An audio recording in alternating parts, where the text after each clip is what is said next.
Welcome back, you night owls. Tonight we journey into a vast, silent history, a story whispered across the unforgiving heart of Asia. Close your eyes and imagine the chill of a biting wind, the dry, sandy earth beneath your feet, and the sharp, distant scent of wood smoke on the horizon. You're not just listening to a story, you're standing on the steps of what will become Mongolia, sometime in the 12th century, a witness to the birth of something monstrous and magnificent. The stars overhead are like chips of ice, so impossibly bright against the inky blackness that they seem to hum. You're bundled in heavy wool, the kind that smells of sheep and campfire smoke, and as you exhale, your breath turns to a crystalline cloud.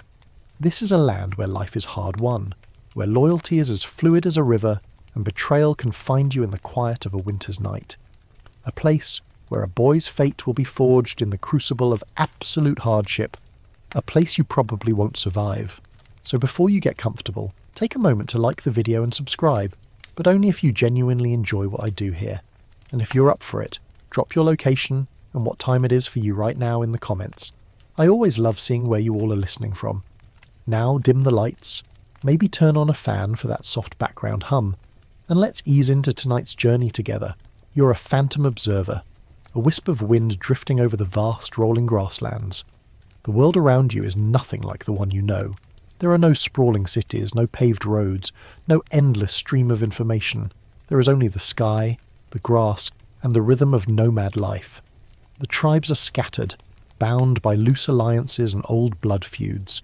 They are the Borjigin, the Tatars, the Merkits, each with their own proud, fierce identity, but constantly clashing over grazing land, horses, and honour.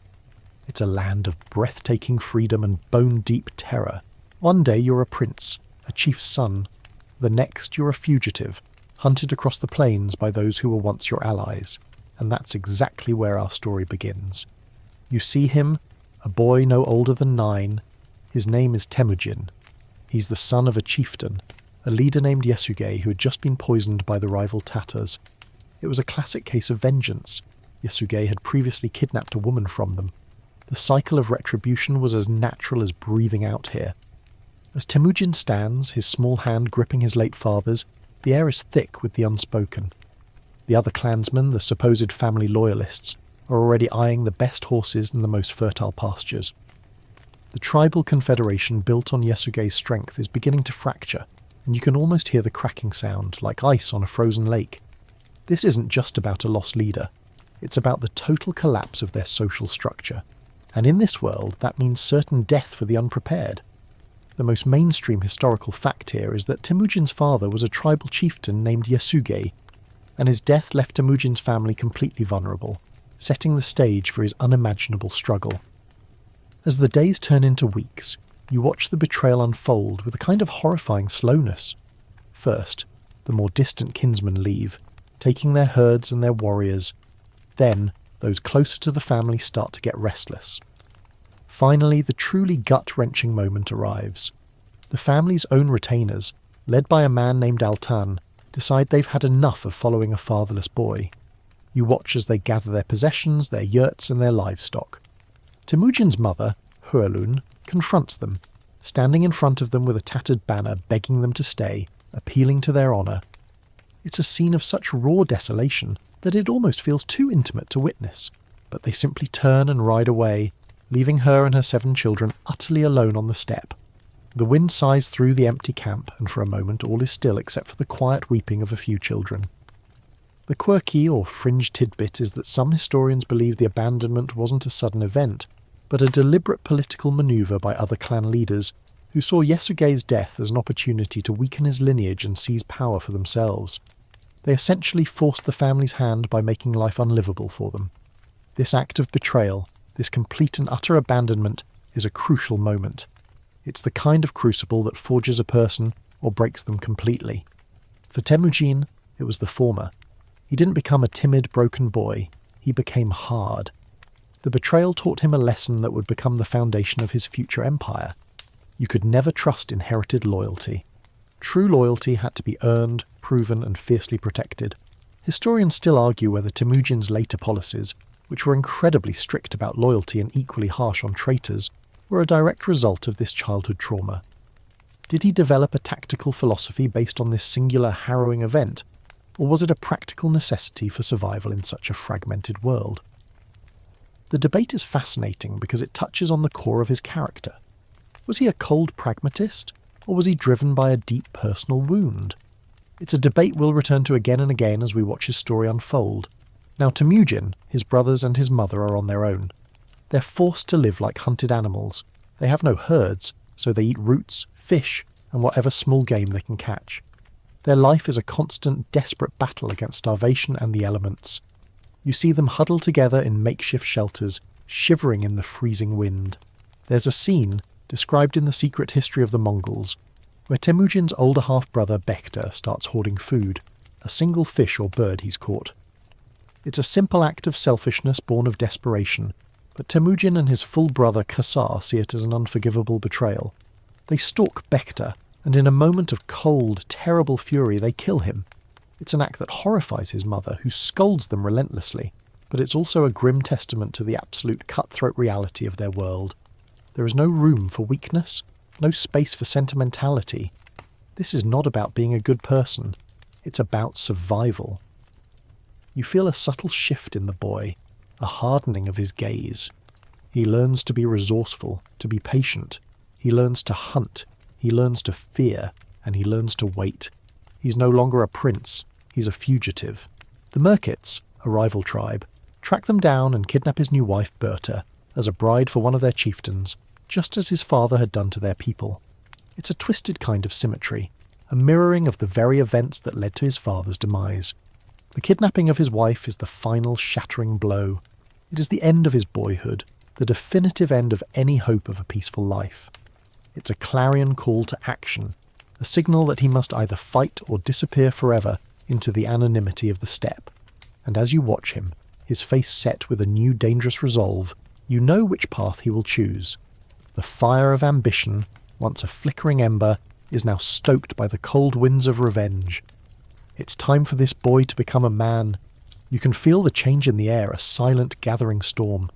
The stage is set for a history that will rewrite the very map of the world, and you are a silent, invisible spectator, drifting on the wind, watching it all unfold. You are a ghost, a wisp of cold air drifting over the vast empty plains. The memory of betrayal still hangs heavy in the air, but the world doesn't wait for you to process your grief. Life on the steppe is a brutal, unrelenting teacher, and for the young Temujin, every day is a lesson in desperation. The grass is dry, the wind is a knife, and every shadow seems to hold a new threat. You see him and his family, now a small, struggling unit, moving from place to place, seeking what little sustenance they can find. They are hungry often. The sun beats down on them, and the snow buries them in the winter. Their days are a cycle of scraping for roots, fishing in icy streams, and hunting small, skittish animals. This isn't the grand, sweeping life of a chieftain's son. It's the quiet, grinding existence of the dispossessed. You watch as Temujin, even as a boy, shows a stubborn resilience that borders on the inhuman. He is captured by the Taichi-Yud, a rival clan who had abandoned his family earlier. They see him as a potential threat, a future leader who might one day seek revenge for their betrayal. So they shackle him, a heavy wooden collar around his neck, a device called a kangwei. It's a literal yoke, a constant reminder of his status as a captive. You can feel the weight of it, the chafing against his skin, the indignity of being led around like a captured beast. He is paraded through their camp, a living trophy of their power. You can see the defiance in his eyes, though, a fire that no amount of humiliation can extinguish. This isn't just a simple capture. It's a profound humiliation, a demonstration of his complete lack of power. The most mainstream historical fact here is that Temujin was, in fact, captured and enslaved by the Taichi-Yud clan as a young man, a pivotal moment in his early life. One night, during a celebration, Temujin sees his chance. The Taichi-Yud are drunk, their guard lax. The collar is heavy but not impossible to overcome. You watch him as he slips away into the night. But he doesn't just run blindly. He finds a river, knowing the water will obscure his tracks. He hides in the underbrush, waiting for the search parties to pass.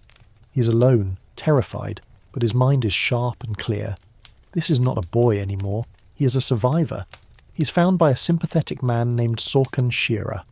a member of the Taichi-Ud tribe himself who had once served his father. Sorkunshira, recognising the chieftain's son and perhaps pitying his fate, risks his own life to hide Temujin. This act of quiet kindness is a stark contrast to the brutal world around them. It's a moment of humanity in a sea of cruelty, a flickering light that reminds you that not everyone is ruled by the iron fist of self-preservation. A quirky or fringe tidbit is that Sorkunshira's family, particularly his sons, later became key figures in Temujin's army and government, a testament to the fact that Temujin never forgot a kindness shown to him in his time of need. He was a great record keeper of both loyalty and betrayal. Historians still argue whether Sorkunshira's help was a pure act of altruism or a calculated gamble on Temujin's future. Was he a man of honour, or did he see the boy's potential and decide to align himself with what he thought would be a rising power? The debate touches on the very nature of loyalty in this turbulent period. Was it based on personal bonds and honour, or was it simply a matter of political expediency? It's a fascinating question, as it colours our understanding of every alliance, every pact, every marriage in the years that followed. And in this brutal world, you'd be a fool not to bet on the boy with a fire in his belly. After escaping, Temujin returns to his family, a little older, a lot wiser. He has seen the worst of humanity, and he's survived it. The experience has taught him a hard truth. He cannot simply rely on the kindness of strangers or the old ways of tribal loyalty. He must build something new, something that binds people not just by blood, but by unwavering fealty. He reconnects with his first ally, Jamuka, a friend from his childhood. You remember Jamuka, a charismatic and powerful chieftain, the kind of man you'd want on your side in a fight. Their friendship is a beautiful thing to witness, a brief moment of camaraderie and shared dreams. They swear an oath of brotherhood, an anda, a bond considered stronger than blood in their culture. They ride together, hunt together, and dream of a world where they are not on the run, a world where they have a place of their own. For a time, it works. The two young men, with their families and followers, form a small but formidable camp. But the steppe is no place for lasting peace. An old feud resurfaces, and the Merkits, the same tribe that had kidnapped Temujin's wife Berta, come back. They're a vengeful lot, and they want to settle the score. This time, however, Temujin isn't alone. He has Jamuka, he has the forces of his new anda, and crucially he has the backing of Togrul, a powerful chieftain of the Karait tribe who was an old ally of his father's. It's a complex web of alliances, a delicate balance of power. You watch as Temujin, still a young man, begins to navigate this treacherous landscape of politics and war. He's learning, fast. He's learning that to survive, you need more than just brute strength. You need strategy. You need allies. You need to leverage the old ties while forging new ones. The campaign against the Merkits is a turning point. It's Temujin's first major military action, a raid to rescue his wife. It's a test of his leadership, a trial by fire. You witness the tense moments before the attack, the silent march of the warriors, the whispered prayers, and then the explosion of violence. They ride hard, a storm of hooves and arrows, a whirlwind of fury. The Merkits are taken by surprise. The raid is a success. They not only rescue Berta, but they also capture a number of Merkit wives and children. It's a brutal but common practice of the time, a way to settle scores and demonstrate dominance. The women, taken as a form of war booty, are redistributed among the victorious warriors. Some are kept as wives, others as servants.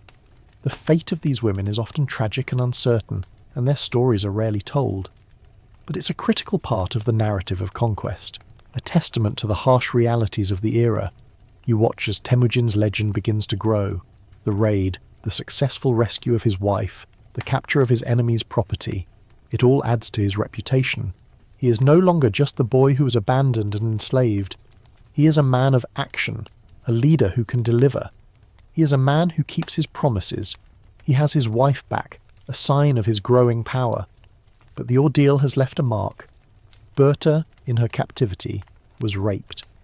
The child she gives birth to soon after the rescue, a son named Yoshi, will forever be a source of controversy. Was he Temujin's son, or the son of a Merkit chieftain? Temujin publicly claims Yoshi as his own, a show of loyalty and power. But the whispers, the doubts, will haunt Yoshi for the rest of his life, a silent testament to the pain and chaos of their early years.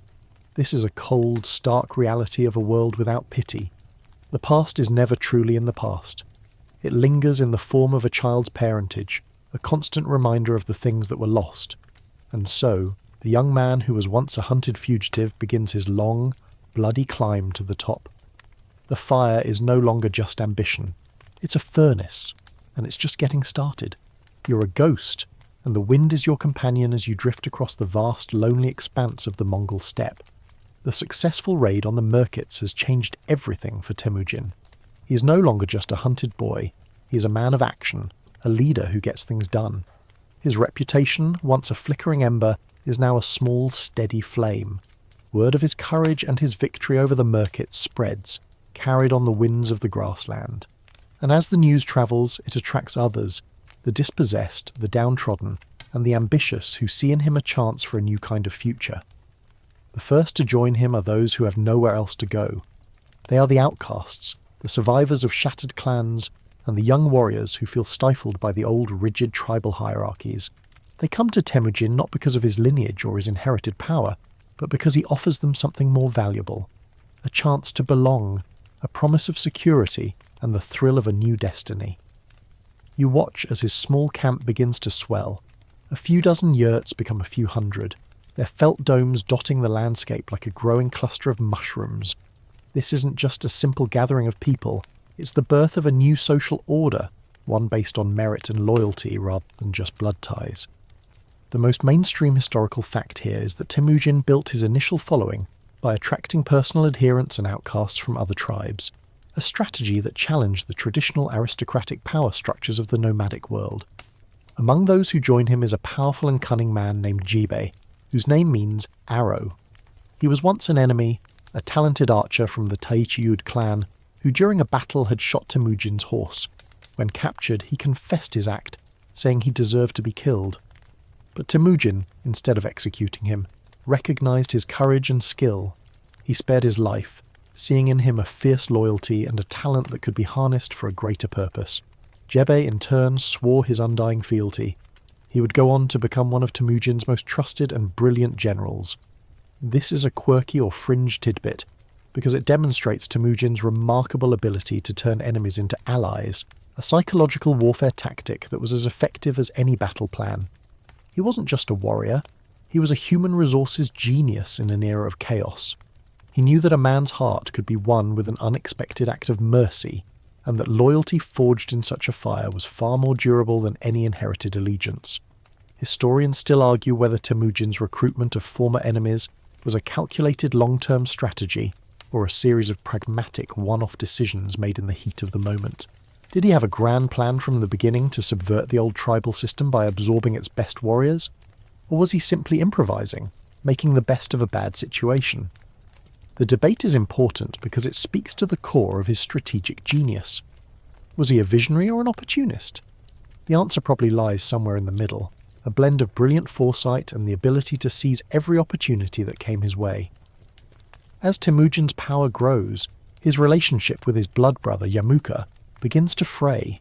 You remember Jamuka, the powerful chieftain who helped him rescue Berta. Their bond, once so strong, is now strained by a quiet rivalry. Jamuka represents the old way, the power of the established aristocracy, the traditions of the clans. He believes in the hierarchy of bloodlines and the importance of inherited status. Temujin, on the other hand, is building something new, something that threatens the very foundation of Jamuka's world. His camp is a magnet for the ambitious and the rootless, a place where a man's worth is measured not by his family name, but by his skill with a bow and his loyalty to the chief. The tension between the two friends reaches a breaking point over a seemingly minor incident. A dispute over where to camp leads to a sharp exchange of words. Jamuka, offended by Temujin's growing independence, breaks their Anda bond and decides to go his own way. It's a symbolic act, a moment that signifies the true and final split between the old order and the new. For Jamuka, it's a matter of honour. For Temujin, it's a necessary step toward an uncertain but exciting future. The split is a crucial turning point, a moment that sets them on a collision course. You can feel the air thicken with unspoken animosity. There is no going back. The conflict that follows is brutal and swift. Temujin's forces, a motley crew of loyalists and new recruits, clash with Yamuka's warriors, who are hardened veterans of the tribal wars. The first major battle between the two friends, the Battle of Dalan Balzut, ends in a devastating defeat for Temujin. It's a moment of profound setback, a humbling reminder that even the most determined leader can fall. You watch as his army is scattered, his followers demoralized. He is forced to retreat, to lick his wounds, and to reassess his strategy. But defeat in Temujin's hands becomes a tool for growth. He realizes that his army, while loyal, is not yet a cohesive unit. He understands that a few good men are not enough. He needs a new kind of military machine, one built not on the shifting sands of tribal loyalties, but on a rigid, disciplined structure. He begins to implement radical reforms. He reorganizes his army into units of 10, 100, 1,000, and 10,000. This decimal system is a revolutionary idea, breaking down the old tribal allegiances and creating a single unified army where a man's position is based on his skill and his obedience, not on his clan. It's a simple but profoundly effective change. Soldiers from different tribes are mixed together, forcing them to rely on each other rather than on their old kinsmen. This is the origin of the Mongol war machine, the foundation of the empire that will soon terrorize the known world.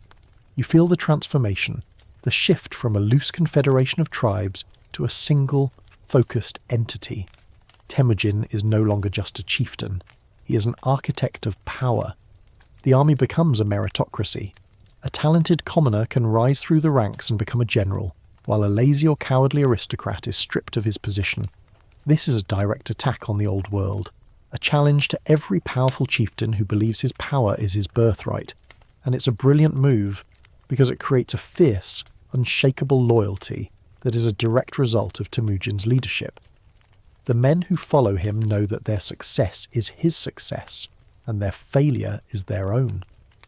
As he rebuilds his army, Temujin also turns his attention to the political landscape.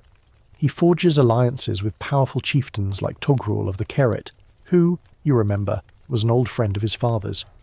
But even these alliances are fraught with tension. Togrul's son, Sengum, is jealous of Temujin's growing influence and plots against him.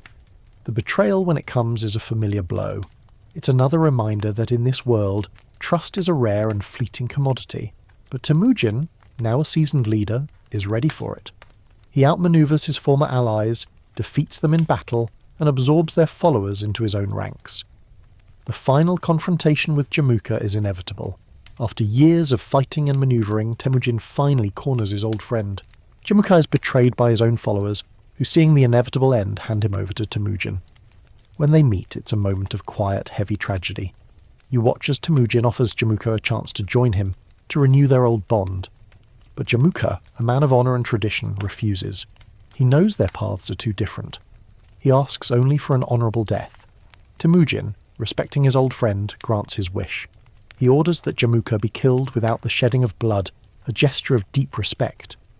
This final act, the quiet, sombre execution of his closest friend, solidifies Temujin's place as the sole leader of the Mongol people.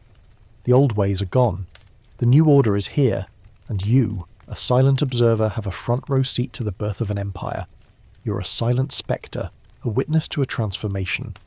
The defeat of Jamusha, the man who was once his blood brother, marks the final and most critical step in Temujin's rise. The old world, built on a fragile network of clan alliances and inherited status, is now crumbling under the weight of Temujin's new merit-based system. The great tribes, the Merkits, the Taichi-Ud, the Tatars, are all either defeated, scattered, or absorbed into his ever-growing confederation. You watch as their chieftains, once proud and powerful, are either executed for their betrayal or stripped of their authority and made to serve under Temujin's loyalists. The air is thick with the dust of a dying era and the promise of a brutal new dawn. This is the period where Temujin truly becomes a master tactician. He doesn't just defeat his enemies, he dismantles their social fabric. He abolishes the traditional tribal structure, where a man's loyalty was first and foremost to his clan. Instead, he reorganizes his followers into units of 10, 100, and 1,000, with men from different tribes deliberately mixed together.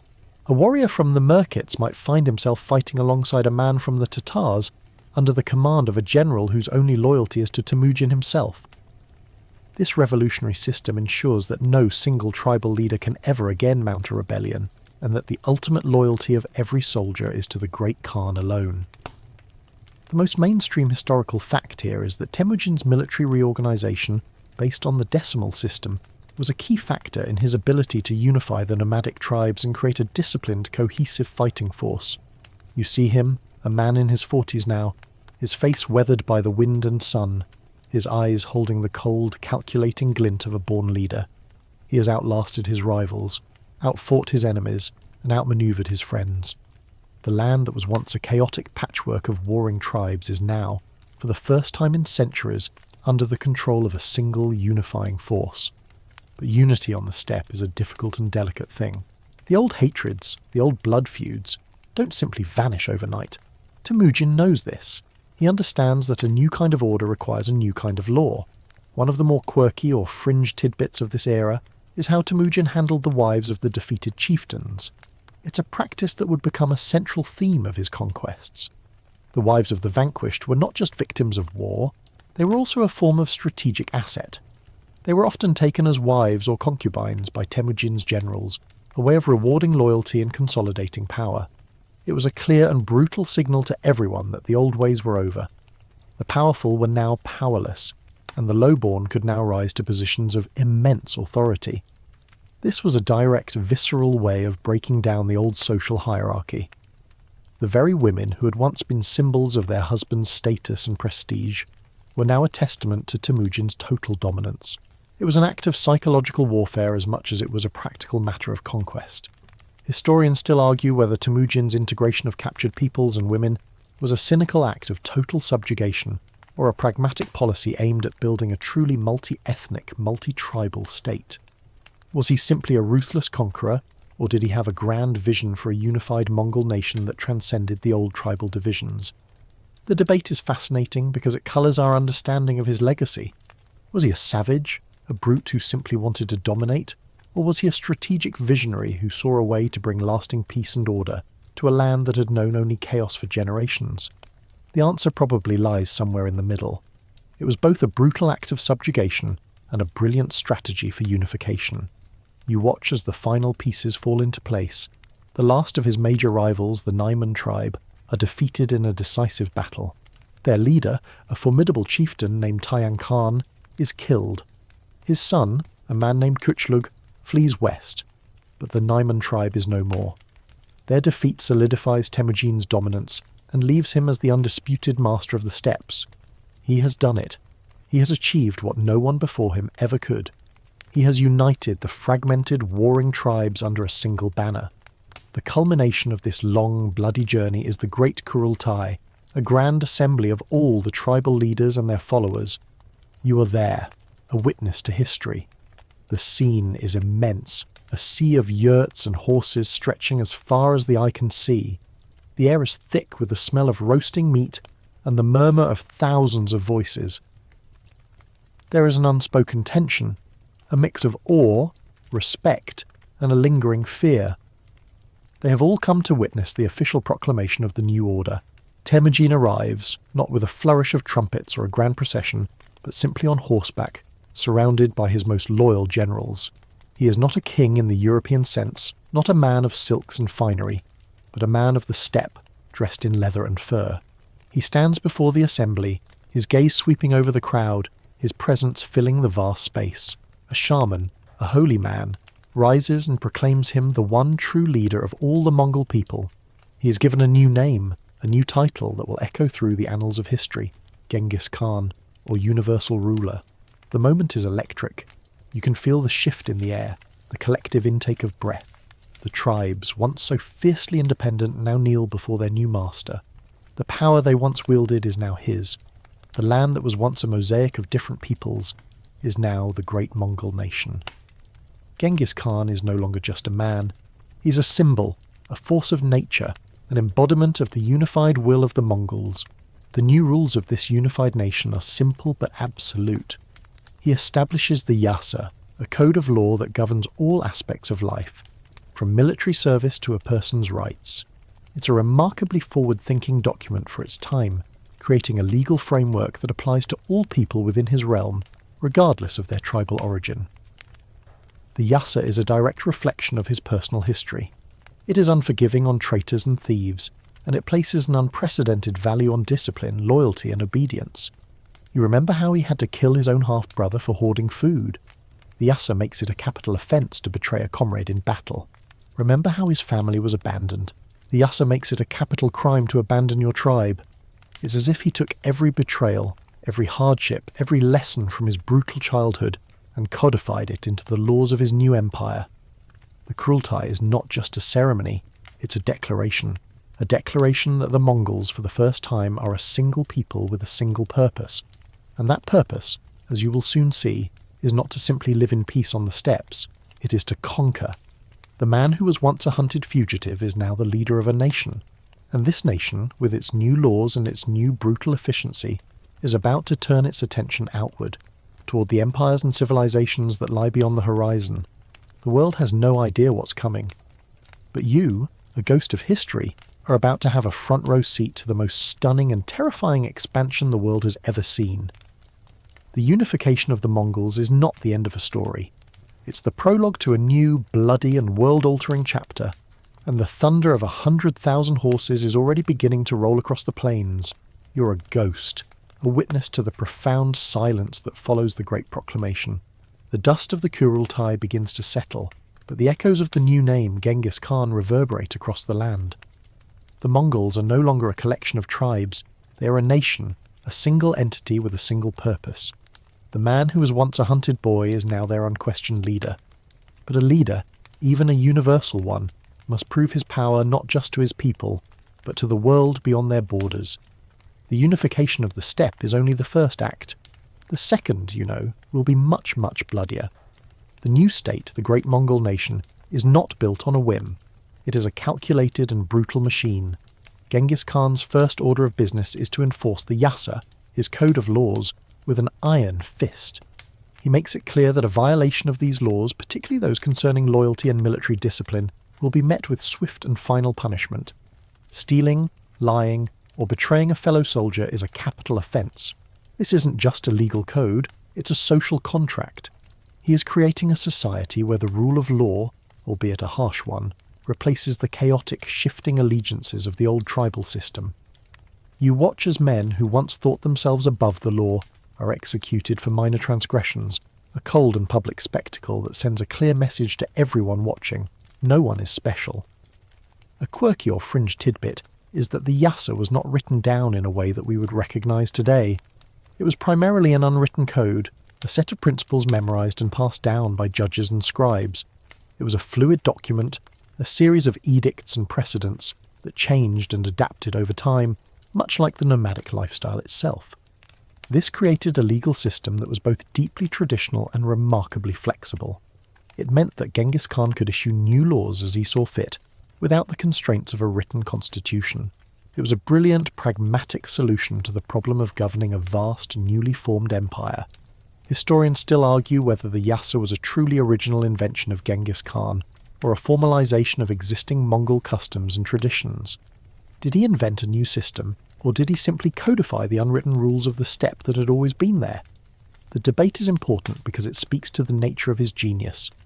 Was he a radical innovator, or was he a master synthesizer, a man who saw the potential in his own culture and gave it a new, more powerful form?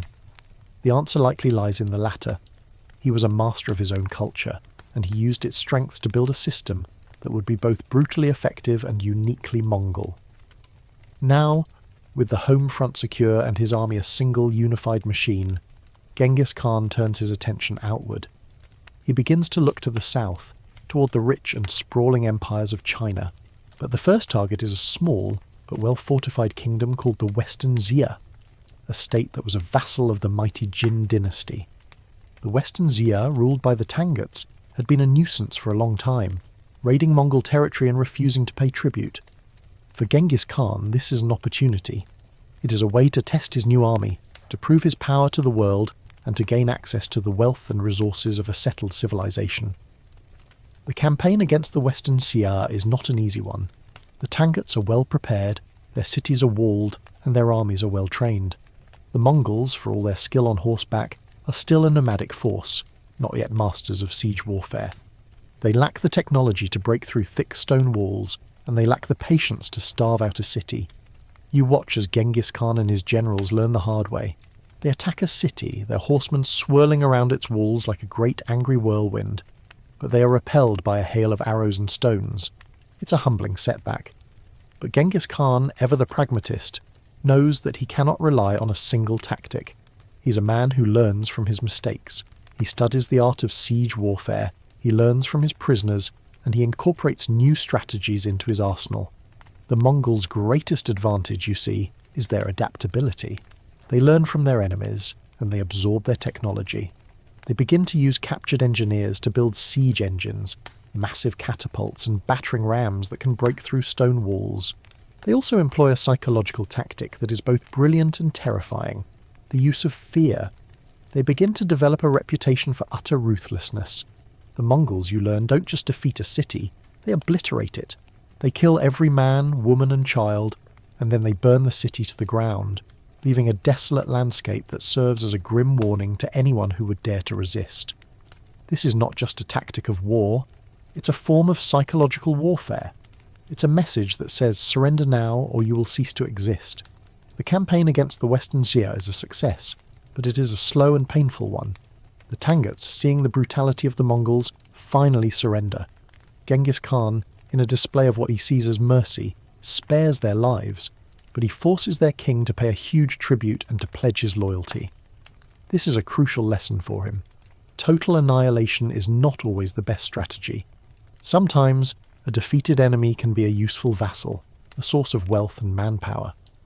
The next campaign is against the Jin dynasty, a vast and powerful empire that controls much of northern China.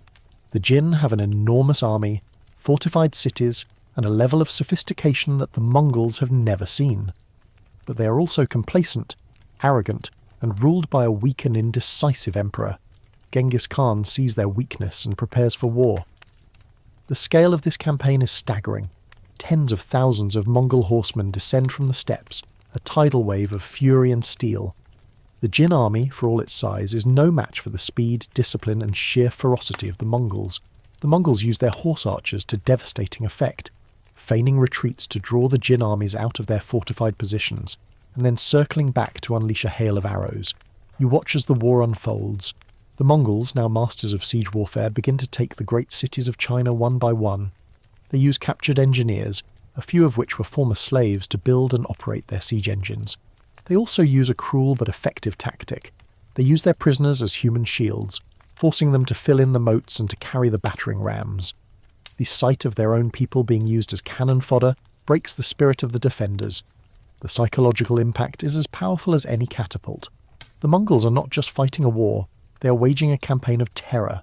The name Genghis Khan becomes a whisper on the wind, a word that strikes fear into the hearts of men from the Caspian Sea to the Yellow River. The world is beginning to learn that a new and terrible power has arrived. You are a ghost, a silent witness to a new kind of war. The unification of the Mongol tribes was merely the beginning. The war against the Jin dynasty is the first act of global conquest. You watch as Genghis Khan unleashes his armies, a terrifying wave of horsemen sweeping down from the steppes. Their reputation for ferocity, once just a whisper, now precedes them like a storm cloud on the horizon. The Jin, for all their wealth and power, are unprepared for this level of relentless total warfare. Their armies are slow, their tactics are outdated, and their commanders are too accustomed to fighting against smaller, more conventional foes. The Mongol army is a new and terrible force, a perfect blend of discipline, speed, and brutal efficiency. The most mainstream historical fact here is that the Mongol army was primarily composed of highly mobile horse archers, a military innovation that gave them a decisive advantage over the slower, more heavily armoured armies of their enemies. These warriors were trained from childhood to ride and shoot with deadly accuracy, and they could cover vast distances in a single day, a feat that no other army of the time could match. They travelled light, lived off the land, and could endure hardships that would break a conventional soldier. This was not just an army, it was a self-sustaining force of nature. One of the more quirky or fringe tidbits about this period is the Mongols' use of feigned retreats. This was a classic Mongol tactic, a cunning bit of psychological warfare that was as effective as any weapon. They would charge an enemy, fire a volley of arrows, and then at the last moment turn and gallop away, making it look like a panicked flight. The enemy, seeing an easy victory, would then break formation and give chase. The Mongols would then turn on them, encircling them and cutting them down with a hail of arrows. It was a simple but devastatingly effective maneuver that relied on the enemy's greed and arrogance. This tactic, known as the Parthian shot, was perfected by the Mongols to a terrifying degree. Historians still argue whether the Mongols' success was due to their superior military technology or their psychological warfare. Did they win because their tactics were simply better, or did they win because they were so utterly terrifying that their enemies were often defeated before the battle even began? The debate is fascinating because it touches on the nature of fear itself. Was their success built on skill, or on the sheer, unadulterated terror they inspired? The answer, is that it was both. The fear was a weapon, and they wielded it with surgical precision. You watch as the Jin dynasty begins to crumble. The Mongols don't just fight battles, they dismantle the entire civilization. They lay siege to cities, and for the first time, you see them use captured Chinese engineers to build and operate massive siege engines. The Mongols, who once lacked the technology to break through stone walls, now possess an arsenal of catapults, trebuchets and battering rams. They are not just warriors, they are engineers of destruction, and they are merciless. They use their own prisoners of war as human shields, forcing them to fill in moats and to carry ladders, a grim and effective way of demoralizing the defenders. The sight of their own countrymen being used as cannon fodder breaks the spirit of the city's defenders. The fate of a captured city is a terrifying one. The Mongols in most cases give the inhabitants a choice: surrender now and live, or resist and face total annihilation. If a city surrenders, the inhabitants are often spared, but they are forced to pay a heavy tribute. The artisans and craftsmen are often spared and are forced to work for the Mongols, their skills and knowledge absorbed into the growing empire. If a city resists, however, the outcome is unspeakably brutal. The city is taken by storm and a general massacre ensues. Every man, woman and child is put to the sword.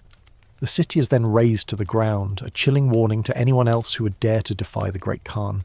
This is where the story gets darker, where you see the true cruelty of this new order. You watch as the Mongols ride into a captured city, their faces grim and their swords drawn. The inhabitants who had defied them now face their wrath.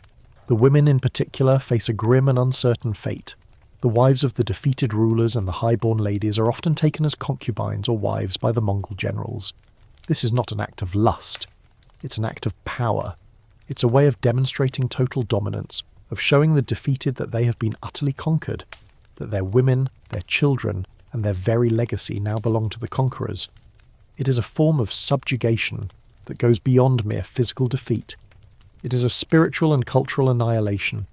You see a woman, once a lady of the Jin court, now kneeling in the dirt, her silk robes torn and stained.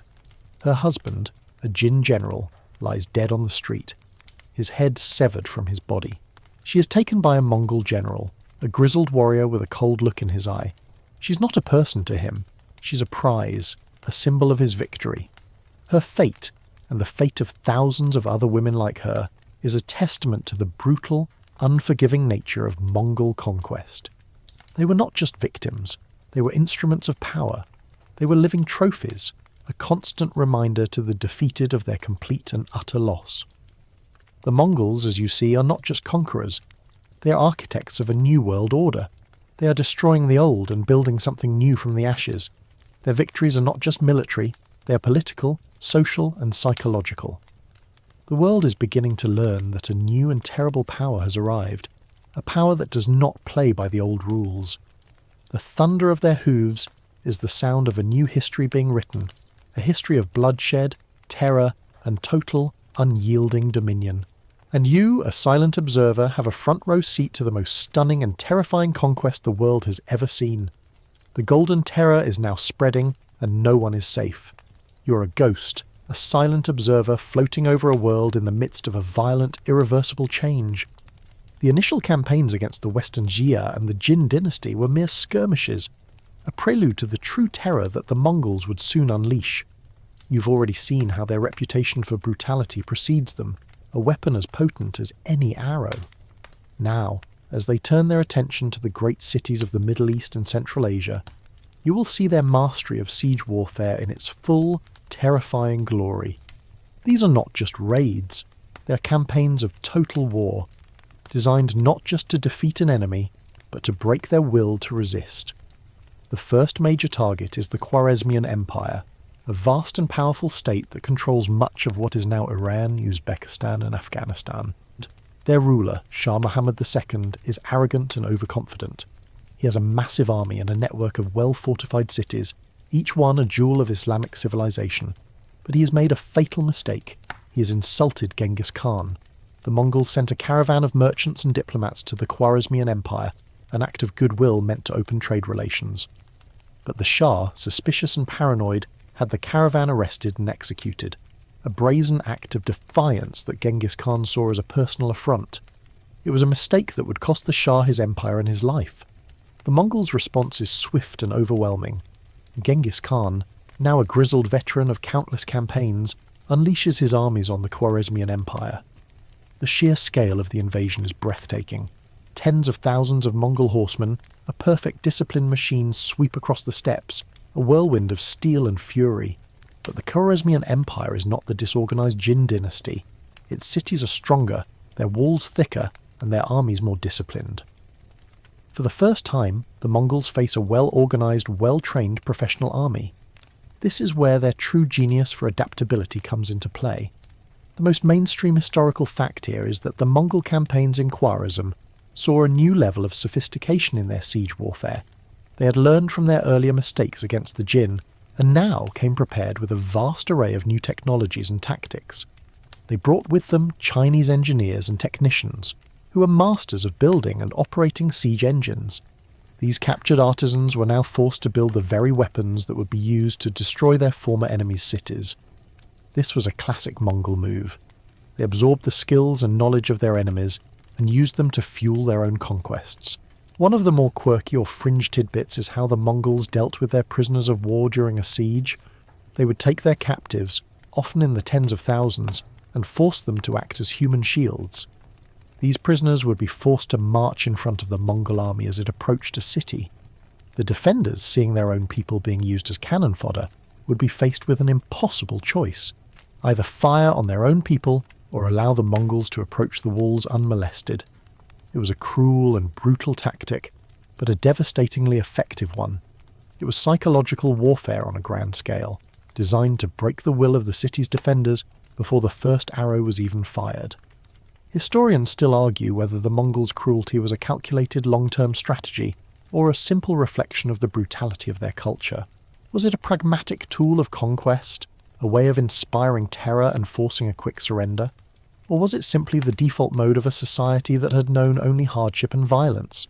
The debate is fascinating because it touches on the very nature of the Mongols' reputation. Were they monstrous by design or monstrous by necessity? The answer, is that it was likely both. They were a product of their environment, and they used that harsh reality as a tool to conquer a world that was soft and unprepared for their brand of total war. The siege of Samarkand, one of the great cities of the Khwarezmian Empire, is a perfect example of the Mongols' new, brutal tactics. The city is massive, its walls are thick, and its garrison is well supplied. The Shah, believing the city to be impregnable, had left a large garrison there, hoping it would hold out against the Mongol onslaught. But the Mongols, now masters of siege warfare, do not simply try to storm the city. They settle in for a long siege, building a vast array of siege engines and using their prisoners as a grisly labour force. They build gigantic trebuchets and catapults that can hurl huge stones and fireballs over the city walls. They also use a clever tactic of flooding the city's moats by damming a river, a feat of engineering that shows their growing sophistication. The people inside the city are trapped. Their supplies begin to dwindle, and the constant bombardment from the Mongol siege engines takes a heavy toll. The psychological pressure is immense. They can see their own countrymen shackled and forced to build the machines that will destroy their city.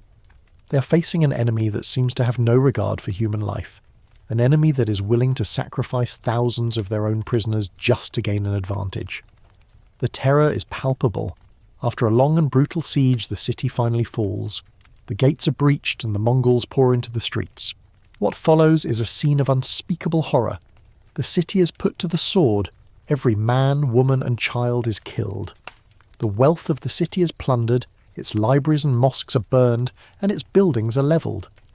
The Mongols leave nothing but a desolate ruin in their wake, a grim monument to the price of resistance. The fate of the women of the city is particularly grim. They're taken as spoils of war, a grim and brutal reward for the Mongol soldiers. Many of the high-born women, the wives of the city's rulers and merchants, are singled out and taken as concubines or wives by the Mongol generals. Their fate is a testament to the fact that in this new world order there is no escape from the conqueror. You feel the crushing weight of this reality, a world where a woman's body is just another prize, another piece of the spoils of war. The siege of Samarkand is not just a battle, it's a statement that the Mongols will not be resisted and that the price of defiance is total annihilation. You are a ghost, a witness to the aftermath of a city's last stand. The great city of Samarkand, once a glittering jewel of the Khwarezmian Empire, is now a smouldering ruin. The air is thick with the scent of smoke and death. The silence that has fallen over the city is more terrifying than the noise of the siege. You drift over the broken walls, the collapsed houses, and the desolate streets, a silent witness to the price of defiance. The lesson is clear. Genghis Khan's Mongols are not a foe to be fought. They are a force of nature to be appeased. The total destruction of a city and the slaughter of its inhabitants is not an act of random cruelty. It is a calculated act of psychological warfare, a message to all who would dare to resist. But even in this desolate landscape, life, in a grim and twisted way, goes on. The Mongol warriors, after the massacre, begin the grim work of plundering the city. They are not just looters, they are a well-organised, disciplined force, collecting the wealth of the city for their Khan. Gold, silver, precious stones and rare silks are all collected and sent back to Mongolia. But the most valuable spoils of war are not the inanimate objects. They are the people. The artisans, the craftsmen, the scribes and the scholars are often spared, not out of mercy, but out of a cold, pragmatic calculus. Their skills are valuable, and they are forced to work for the Mongols, their talents now serving the cause of a new empire. You watch as a Chinese engineer, a man who once built siege engines for the Jin, is now forced to build them for the Mongols. The Mongol Empire is a hungry, ruthless machine, and it devours the talents of its enemies to fuel its own growth. The most mainstream historical fact here is that the Mongols often spared artisans, craftsmen, and other skilled labourers during their campaigns, forcibly relocating them to the Mongol homeland to contribute to the empire's development.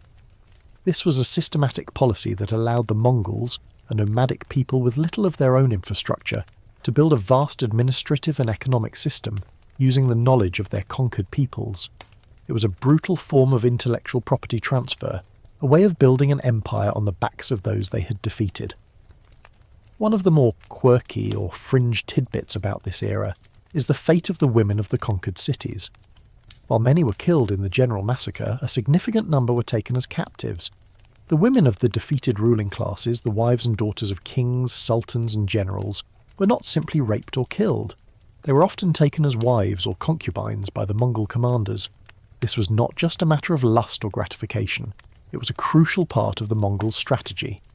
By taking the wives of the defeated rulers, the Mongol generals were symbolically demonstrating their total dominance.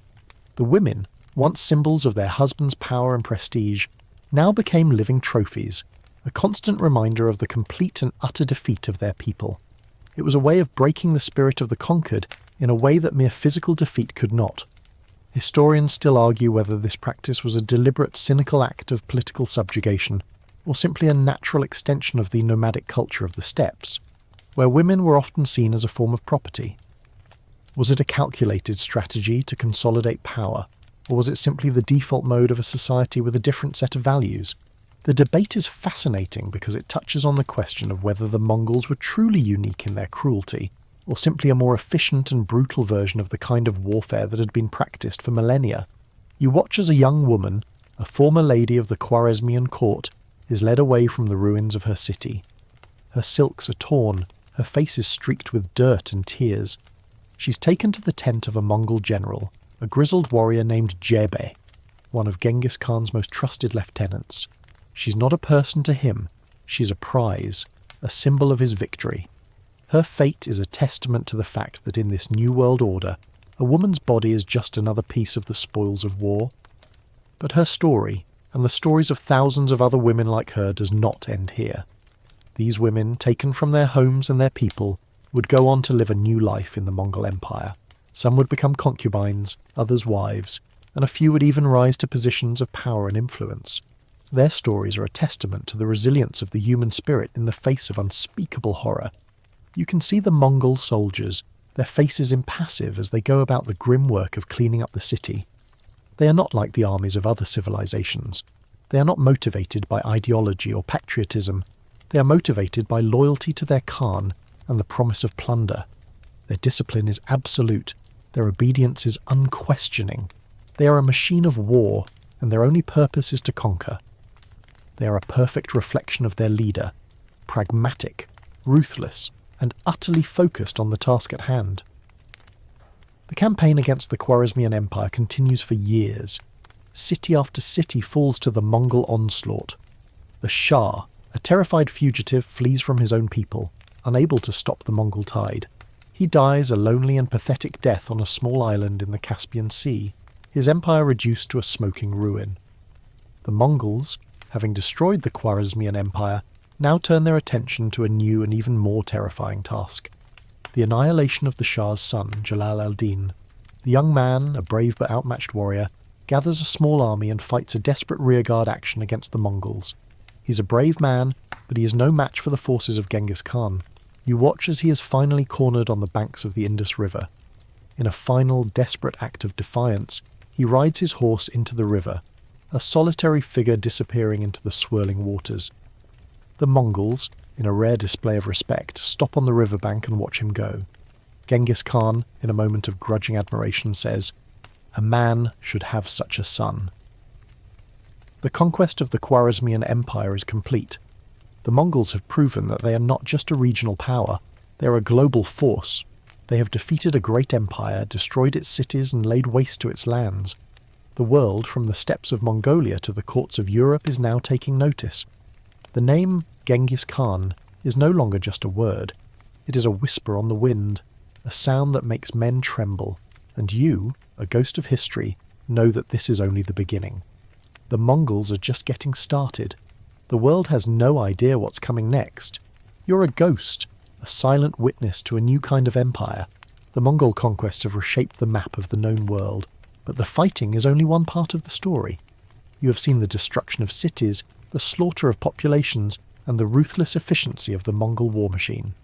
Now you will see the other side of the coin, the cold, pragmatic policies of a conqueror, who knows that an empire cannot be built on fear alone. Genghis Khan, for all his brutality, is a visionary, and he understands that a conquered people, if treated with a blend of harshness and strategic leniency, can become a valuable asset. This is where the story gets more nuanced, where the black and white of conquest begins to bleed into 1,000 shades of grey.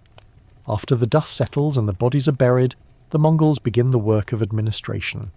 This is a task they are not naturally suited for. As a nomadic people, they have no cities, no civil service, and no bureaucracy. But they are incredibly adaptable, and they learn from their enemies. They adopt the administrative systems of the conquered civilizations, using captured officials and scholars to govern the new territories. They set up a system of tax collection, a postal relay system called the Yam, and a sophisticated network of spies and informants to keep the vast empire in check. The most mainstream historical fact here is that the Mongols were master administrators, using the very peoples they conquered to manage and govern their sprawling empire. They did not try to impose their own culture on the conquered peoples, but rather used the existing infrastructure to their advantage. One of the more quirky or fringe tidbits about this era is how the Mongols dealt with religion. The Mongols, in their traditional belief system, were shamanists. They had no single, unifying god, and they were, for the most part, tolerant of other religions. Genghis Khan, in a move that was both pragmatic and forward-thinking, declared that all religions were equal under his rule. He exempted priests, monks, and other religious figures from taxes and military service, a move that won him the loyalty of a wide range of religious communities, from Christians and Muslims to Buddhists and Taoists. This was not an act of kindness.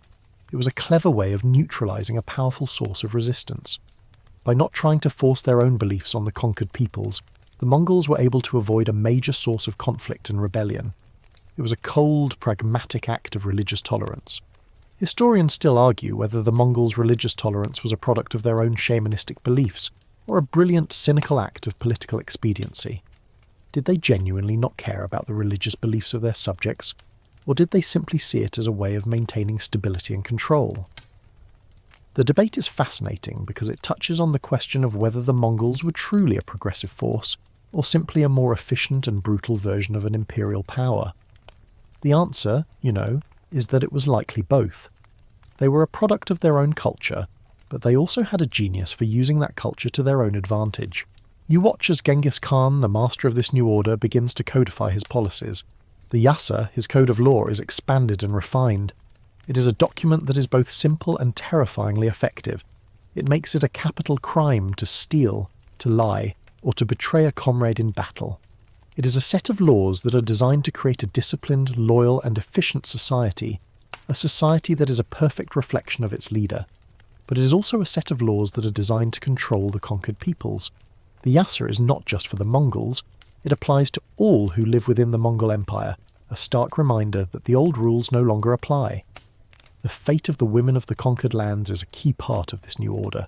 You have already seen how the wives of defeated rulers were taken as prizes by the Mongol generals, but the story doesn't end there. Genghis Khan had a specific policy for these women. The most beautiful and high-born of them were often taken as secondary wives or concubines by the Khan himself or by his sons. This was not a random act of lust. It was a calculated act of political consolidation. By taking the women of the defeated ruling classes, the Mongols were symbolically absorbing the conquered dynasties into their own. The children born from these unions would be a mix of Mongol and royal blood, a new kind of nobility that was a testament to the Khan's total power. You see a woman, a beautiful princess from the Khwarezmian court, her face pale with fear as she is brought before Genghis Khan. She's a woman of immense grace and refinement, a product of a civilization that is now in ruins. She is a prize, but she's also a pawn in a larger game. Her fate and the fate of her children will be to serve the new Mongol dynasty. She's a living symbol of the triumph of the new over the old, a testament to the fact that the old ways are gone and a new, more brutal order has arrived. She's given a new life, a new home, and a new master, and in her heart, she will forever carry the memory of the city that was burned and the family that was lost. The Mongol Empire is a brutal machine, but it is also a rational one. The Mongols do not kill for sport, they kill for a purpose. The purpose is to break the will of the conquered, to force them to submit, and to make them a useful part of the new empire. The women, the artisans, the scholars, the merchants, they are all assets, and they are all used to fuel the growth of the new empire. The Mongols are not a barbaric horde. They are a sophisticated and brutal imperial power, and their policies are as cold and calculating as their conquests. They are building a world order on the ruins of the old, and they are using the conquered peoples to do it. You, a ghost of history, have a front-row seat to the most stunning and terrifying empire the world has ever seen. The cold calculation of the Khan is now in full effect. You are a ghost, a silent observer in the heart of the Mongol Empire. The cold calculation of Genghis Khan's policies is now fully in effect, and nowhere is this more visible than in the fate of the women of the conquered lands. You've already seen how the wives and daughters of defeated rulers were taken as prizes, but this was more than a simple act of a victor's spoils. It was a calculated, brutal, and profoundly strategic act. These women were not just objects of desire, they were human chess pieces in a vast game of power and dynasty. Their lives, once lived in the opulent courts of 100 different civilizations, were now bound to the whims of a new terrifying master. The most mainstream historical fact here is that the Mongols, particularly the male elite, systematically took wives and concubines from the conquered peoples, especially from the royal and aristocratic families. This practice was a direct way of consolidating power, legitimizing their rule over new territories, and ensuring that future generations of the Mongol nobility would have a blend of bloodlines that could be used to govern a diverse empire. The women were a tangible link to the old order, and by absorbing them, the Mongols were symbolically absorbing their civilizations. This was not a random act of savagery. It was a core part of their imperial strategy.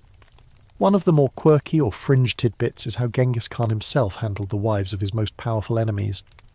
After the defeat of the Naiman tribe, he took the daughter of their chieftain, a beautiful and charismatic woman named Gurbasu, as a secondary wife.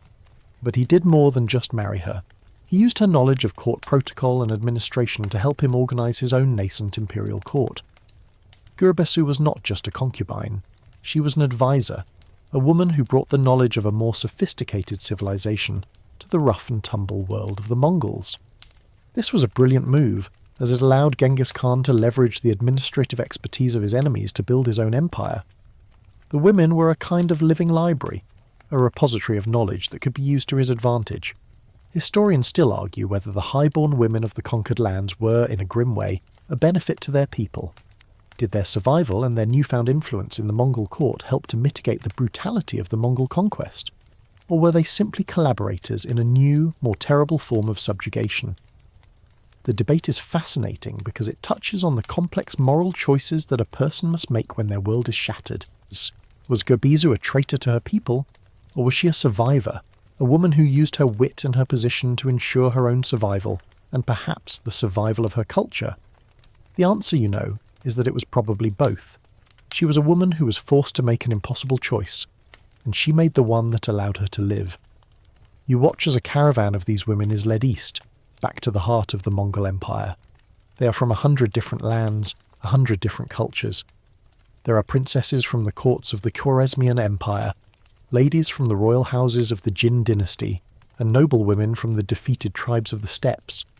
Their silks and finery are now dusty and torn, and their faces are pale with fear and exhaustion. They are a living, breathing testament to the triumph of the Mongols, and their journey is a long, arduous one. The journey is a lesson in the realities of their new lives. They are no longer pampered ladies, they are prisoners of war. They are forced to ride on horseback for weeks on end, enduring the harsh weather and the cold, unyielding gaze of their Mongol escorts. They are given no special treatment, no consideration for their former status. The contrast between their old lives and their new ones is a constant source of pain and humiliation. You can feel their despair, their quiet, simmering rage, and their desperate hope for a new kind of future. They are no longer in control of their own destinies. Their fates are now bound to the whims of the men who conquered their people. When they arrive in the Mongol homeland, their lives take a new and unexpected turn. They are not simply thrown into a concubine's tent. They are, in a strange way, assimilated. They are given new clothes, new titles, and new roles in the Mongol court. Some are married off to Genghis Khan's sons and grandsons, a brutal but effective way of cementing alliances and creating a new kind of hybrid nobility.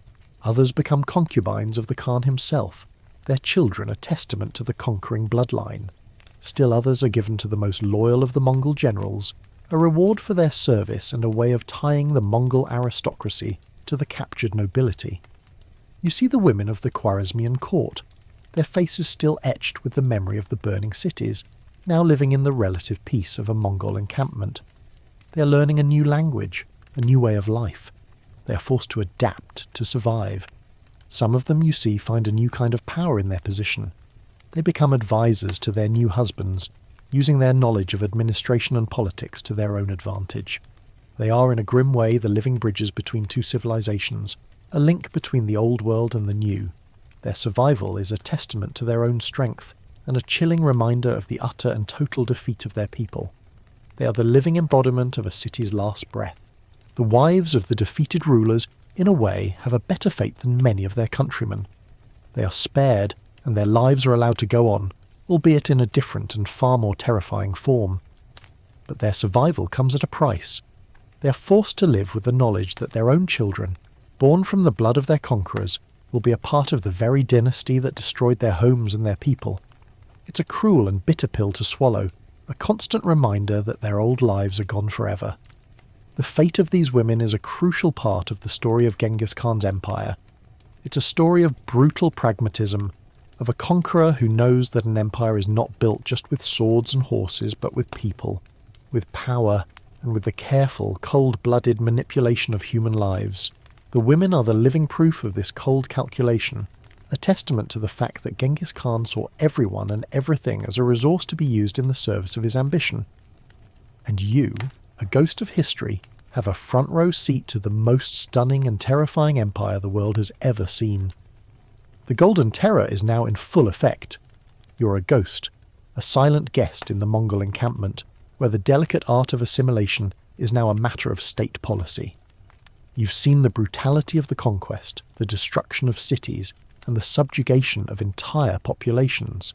But now you're seeing the quieter, more insidious side of the Mongol Empire, the absorption of the conquered into the conquerors. This isn't a story of fire and blood, it's a story of marriage and politics, a testament to Genghis Khan's understanding that an empire cannot be held together by force alone. It must be woven together with threads of blood, power, and a shared, if unequal, future. The most mainstream historical fact here is that the Mongol elite, from Genghis Khan himself to his most powerful generals and sons, often took high-born women from conquered peoples as wives. These were not just concubines. They were often given the status of secondary wives, and their children were considered legitimate heirs. This was a crucial part of the Mongol strategy, as it allowed them to form political and familial ties with the defeated ruling classes. By marrying into the royal families of the Jin, the Khwarezmians, and 100 other peoples, the Mongols were able to legitimize their rule, to co-opt the very people they had conquered, and to create a new, hybrid nobility that was loyal to the great Khan. It was a brutal form of nation-building, but an incredibly effective one. One of the more quirky or fringe tidbits is how some of these women, once married into the Mongol royal family, were able to retain a surprising amount of power and influence. A number of them, particularly those who were intelligent and politically savvy, became key advisors to their husbands and sons. They were a living link to the cultures and traditions of the conquered lands, and they often used their knowledge to help their Mongol husbands govern the new territories. In a world where women were often seen as property, these women were able to carve out a space for themselves as negotiators, diplomats, and cultural intermediaries. It's a fascinating inversion of power where the conquered, in a way, conquered their conquerors. Historians still argue whether this was a deliberate policy of empowerment on the part of the Mongols, or whether it was simply a natural outcome of the nomadic tradition, where women often held more power and influence than in the more patriarchal societies of Europe and Asia. Did the Mongols intentionally give these women a voice, or did they simply not know how to silence them?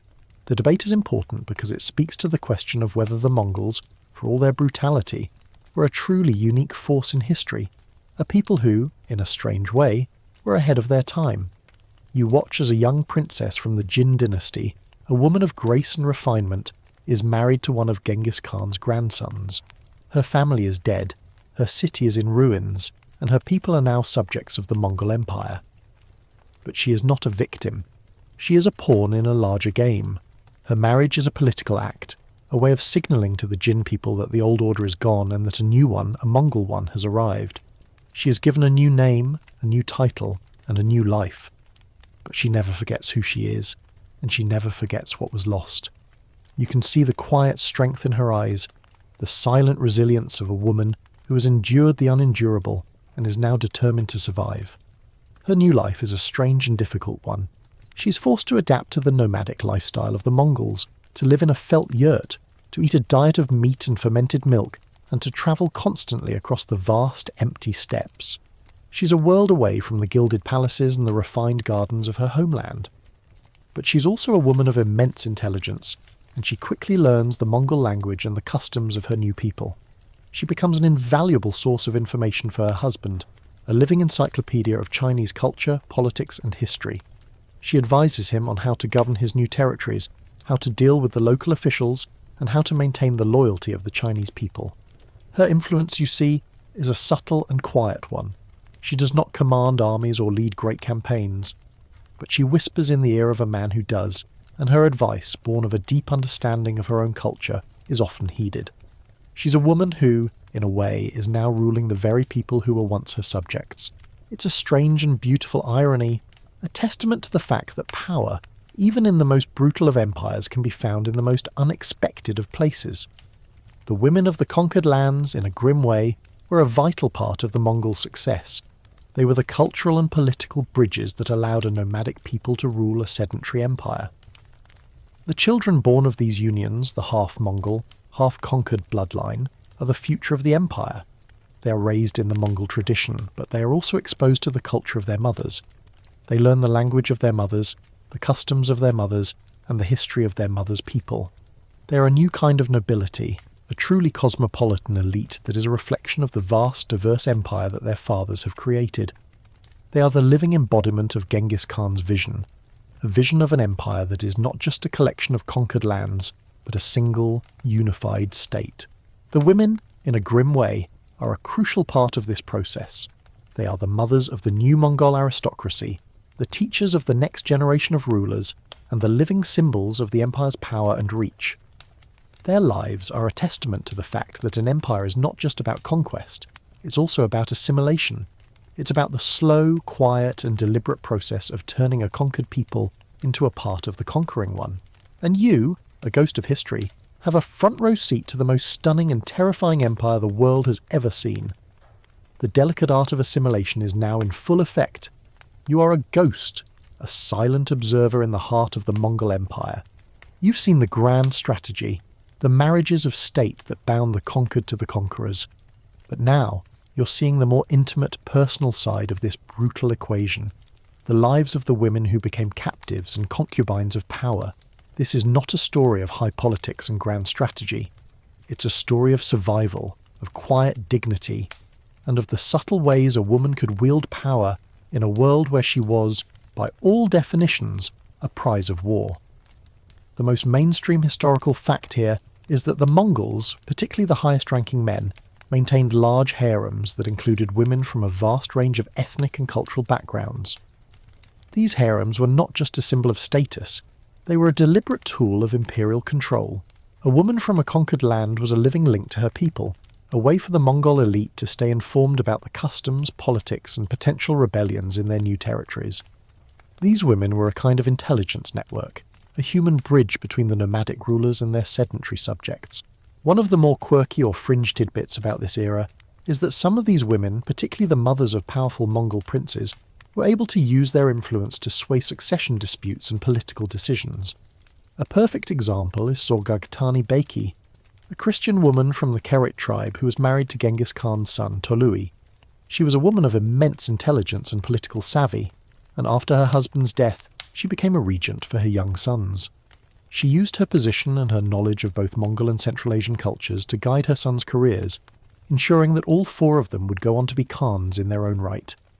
Her sons, Mungke, Kublai, Hulagu, and Arik Böke, would become some of the most powerful men in the Mongol Empire, and their mother was a key reason for their success.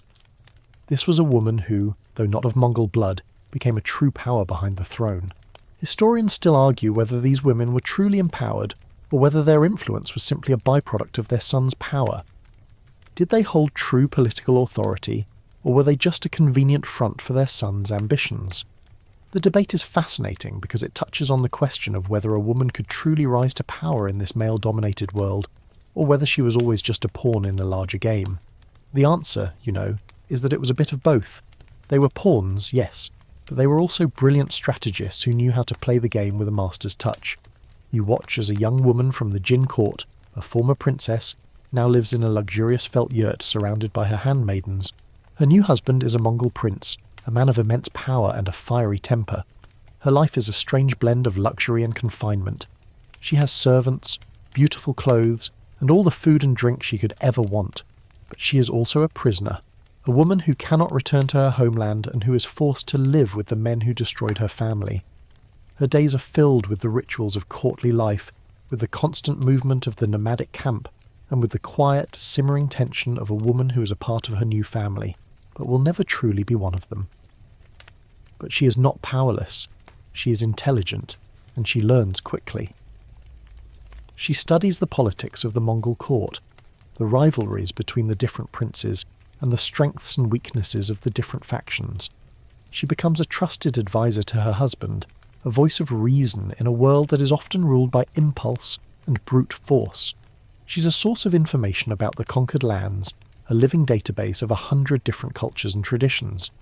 She teaches her children the language and history of her people, ensuring that a piece of her culture, a piece of her very soul, will survive. The power she wields is a quiet one. It is the power of persuasion, the power of a woman who knows how to listen and how to speak. She's a woman who, in a world that sees her as a prize, finds a way to become a person. She's a woman who, in a world that sees her as a captive, finds a way to become a queen.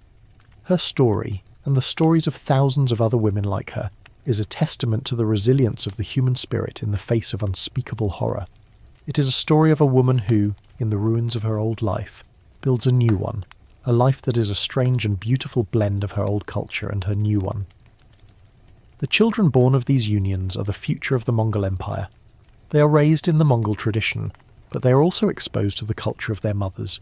They learn the language of their mothers, the customs of their mothers, and the history of their mothers' people. They are a new kind of nobility, a truly cosmopolitan elite that is a reflection of the vast, diverse empire that their fathers have created. They are the living embodiment of Genghis Khan's vision, a vision of an empire that is not just a collection of conquered lands, but a single unified state. The women, in a grim way, are a crucial part of this process.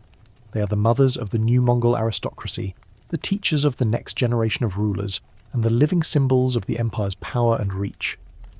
Their lives are a testament to the fact that an empire is not just about conquest.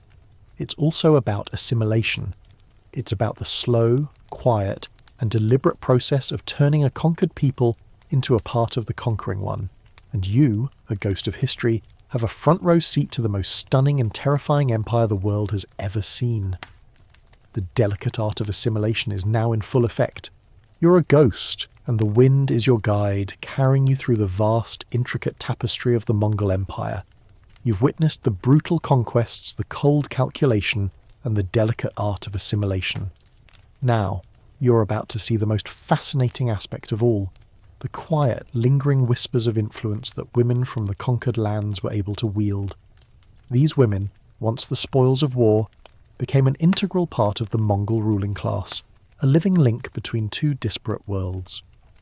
Their stories are not just a testament to their resilience, they are a key to understanding the incredible speed and scale of the Mongol Empire's success. The most mainstream historical fact here is that the high-born women taken into the Mongol court, particularly those who were married to the sons and grandsons of Genghis Khan, had a significant and often underestimated impact on the administration and culture of the empire. They were not just passive figures. They were educated, politically savvy, and came from cultures with thousands of years of administrative experience. They brought with them knowledge of writing, taxation, diplomacy, and governance that the nomadic Mongols, for all their military genius, simply did not possess. These women were a kind of living library, a repository of knowledge that the Mongols absorbed and used to their own advantage. One of the more quirky or fringe tidbits about this era is the extraordinary story of Sorghaghtani Beki, a woman who, though a correct Christian, became one of the most powerful and influential figures in the Mongol Empire. She was the wife of Genghis Khan's youngest son Tolui, and the mother of four of the most powerful Mongol leaders, Mungke, Kublai, Hulagu, and Arakboke. She was not only a brilliant political strategist, but she was also a patron of the arts and sciences, using her influence to support scholars, artists, and religious figures from all over the conquered world. She was so respected that Rashid al-Din, a Persian historian, called her the most intelligent woman in the world. She was a woman who, in a grim way, had a better fate than most. She not only survived, she thrived, and her influence shaped the future of the Mongol Empire for generations. Historians still argue whether Sorghaghtani Beki's power was a unique case or a reflection of a broader trend of female influence in the Mongol Empire. Was she a one-in-a-million anomaly, or were there many other women like her whose stories were simply lost to history? The debate is fascinating because it touches on the question of whether the Mongol Empire, for all its brutality, was a truly progressive force in its treatment of women. The answer, is that it was likely a mix of both. The Mongols were a brutal patriarchal society, but they also had a pragmatic streak that allowed them to recognise and reward talent, regardless of gender or origin. You watch as these women, now part of the Mongol court, begin to change the culture from within. They introduce new foods, new customs, and new ideas. The Mongols, once a simple nomadic people, begin to appreciate the finer things in life, the silks of China, the jewels of Persia, and the poetry of the Arab world. The women are the purveyors of this change, a quiet but powerful force that slowly but surely transforms the Mongol court from a rough and ready encampment into a cosmopolitan centre of power. You see a Mongol prince, a man who once lived in a felt yurt, now sitting in a beautifully decorated palace, surrounded by Chinese art and Persian poetry. The influence of the women is everywhere, in the clothes, the food, and the very language of the court. The children born of these unions are a crucial part of this process. They are raised in the Mongol tradition, but they are also exposed to the culture of their mothers. They learn the language of their mothers, the customs of their mothers, and the history of their mothers' people. They are a new kind of nobility, a truly cosmopolitan elite that is a reflection of the vast, diverse empire that their fathers have created. They are the living embodiment of Genghis Khan's vision, a vision of an empire that is not just a collection of conquered lands, but a single, unified state. These women, in a grim way, were a crucial part of this process. They were the mothers of the new Mongol aristocracy, the teachers of the next generation of rulers, and the living symbols of the empire's power and reach. Their lives are a testament to the fact that an empire is not just about conquest, it's also about assimilation. It's about the slow, quiet, and deliberate process of turning a conquered people into a part of the conquering one. You see a woman, a former princess from the Khwarezmian Empire, now a powerful and respected figure in the Mongol court. She is not a queen in the traditional sense, but she has immense influence. She advises her husband on diplomatic matters, and she is a trusted intermediary between the Mongols and the conquered peoples of Central Asia. She is a woman who, in a world that saw her as a captive, found a way to become a queen.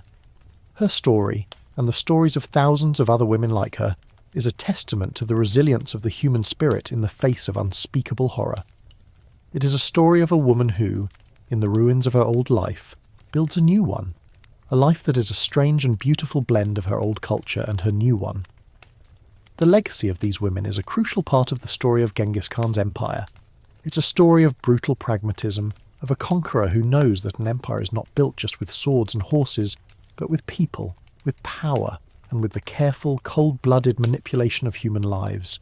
The women are the living proof of this cold calculation, a testament to the fact that Genghis Khan saw everyone and everything as a resource to be used in the service of his ambition. And you, a ghost of history, have a front-row seat to the most stunning and terrifying empire the world has ever seen. The delicate art of assimilation is now in full effect, and the whispers of 100 different cultures are now echoing through the halls of the Mongol court. You're a ghost, a silent witness to a new kind of terror.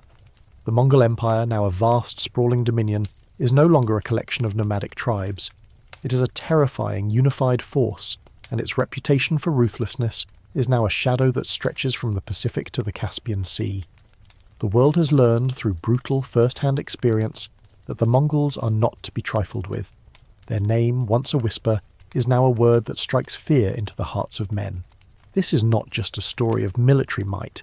It is a story of psychological warfare, of a conqueror who knows that the most powerful weapon is not a sword, but fear itself. The most mainstream historical fact here is that the Mongols' reputation for brutality was a deliberate and highly effective strategy. They would often exaggerate the stories of their massacres and their destruction, a form of information warfare that was designed to demoralize their enemies before a single battle was fought. The word would spread, carried by terrified refugees and merchants, that the Mongols were an unstoppable force of nature, a terrifying, unfeeling machine of war that would leave nothing but a desolate ruin in its wake. This reputation often led cities and rulers to surrender without a fight, a victory that was won not by swords and arrows, but by the power of a single, chilling whisper. One of the more quirky or fringe tidbits about this era is the Mongols' use of captured scribes and artists to document their conquests. These men, often terrified prisoners of war, were forced to record the Mongols' victories in beautiful manuscripts and epic poems. The Mongols, a people who had no written language of their own, were surprisingly obsessed with their own history and their own legacy. They wanted their stories to be told, not just to their own people, but to the world. They wanted the world to remember them, to fear them, and to know that they were an unstoppable force. It was a strange and beautiful irony. A brutal conqueror who was also a patron of the arts, a people who destroyed civilizations but also preserved their own story for all time. Historians still argue whether the Mongols' obsession with their legacy was a genuine desire for immortality or a clever act of propaganda. Did they truly care about being remembered by history, or did they just see it as another tool of conquest, a way of ensuring that their reputation for terror would live on for generations?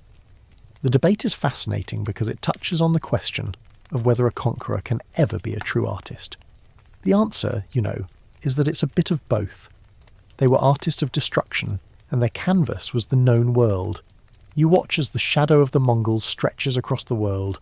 The courts of Europe, from the Pope in Rome to the kings of France and England, are all terrified. They have heard the stories of the Mongols' advance, of the cities that were razed, and the armies that were slaughtered.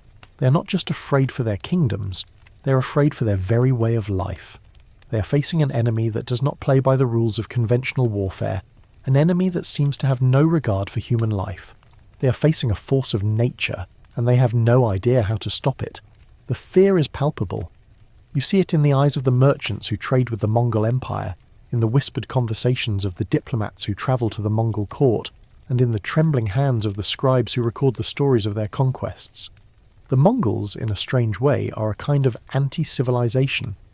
They are a force that is designed to undo everything that the settled world has built.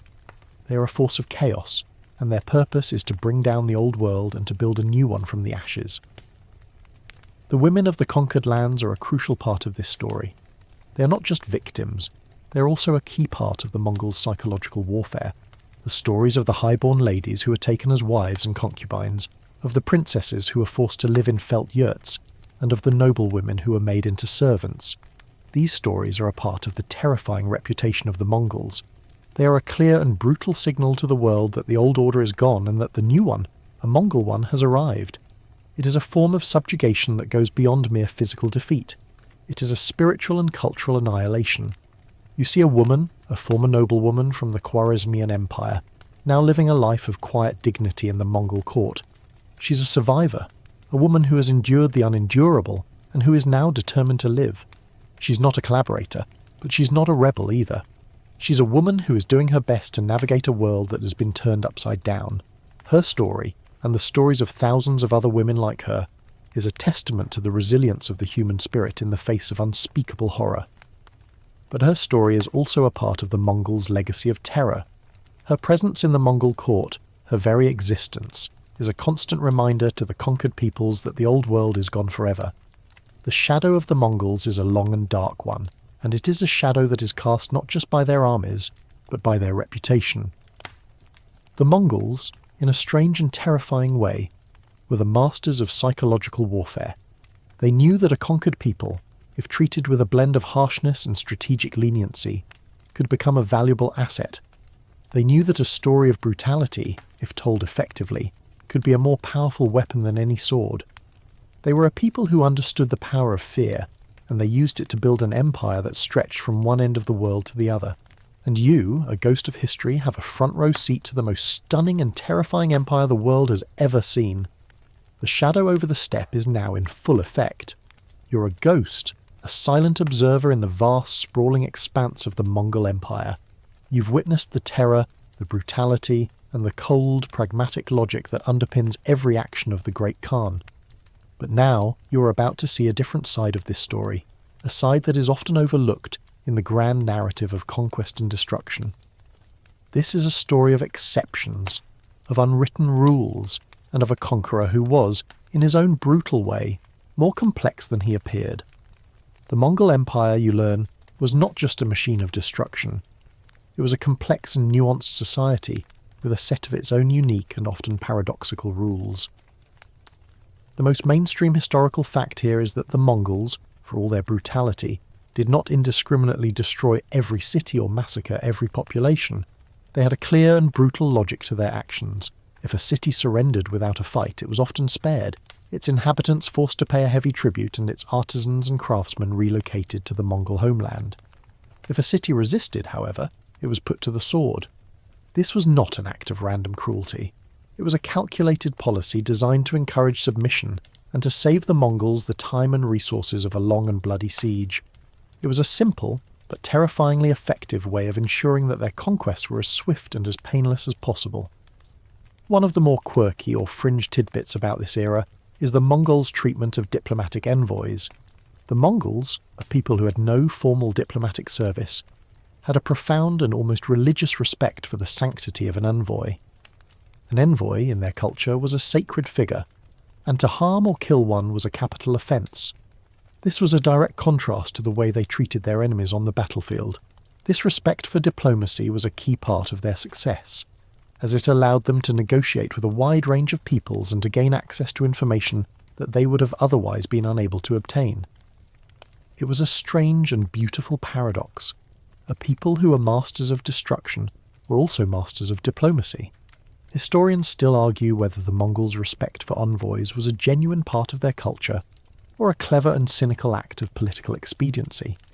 Did they genuinely believe that an envoy was a sacred figure, or did they simply see it as a way of encouraging foreign rulers to send their diplomats to the Mongol court, where they could be spied on and manipulated?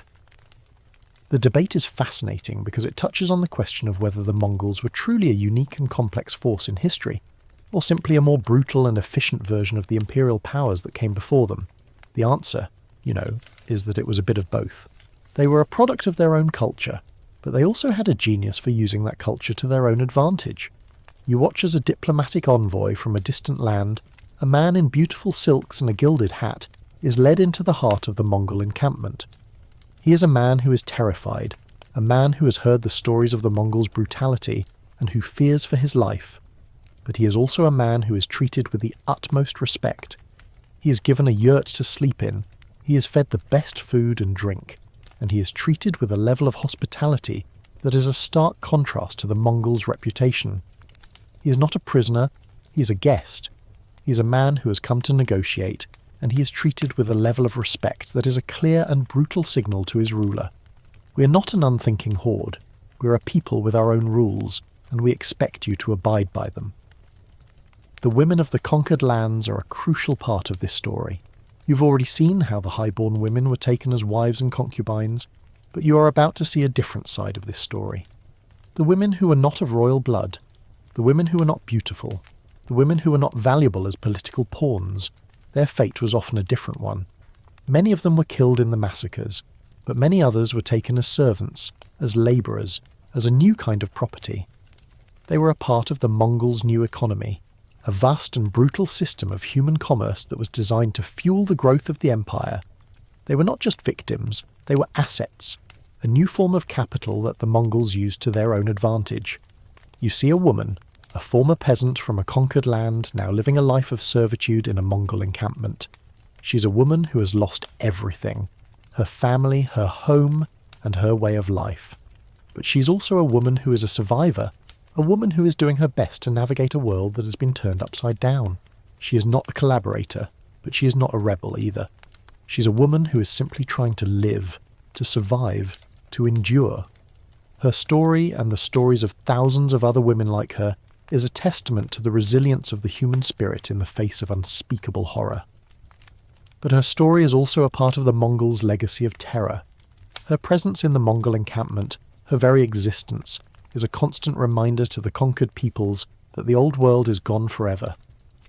The Mongols, in a strange and terrifying way, were the masters of psychological warfare. They knew that a conquered people, if treated with a blend of harshness and strategic leniency, could become a valuable asset. They knew that a story of brutality, if told effectively, could be a more powerful weapon than any sword. They were a people who understood the power of fear, and they used it to build an empire that stretched from one end of the world to the other. And you, a ghost of history, have a front row seat to the most stunning and terrifying empire the world has ever seen. The shadow over the steppe is now in full effect, and the unwritten rules of conquest are now being written in blood and fear. You're a ghost, a silent observer in the heart of the Mongol Empire. You have seen the rise of Genghis Khan, the conquests, the brutal policies, and the assimilation of 100 different cultures into a single, terrifying force. But now you're about to see a different side of the story, a side that is as brutal and as complex as the empire itself, the intricate and often deadly lives within Genghis Khan's own family. This is not just a story of a great man.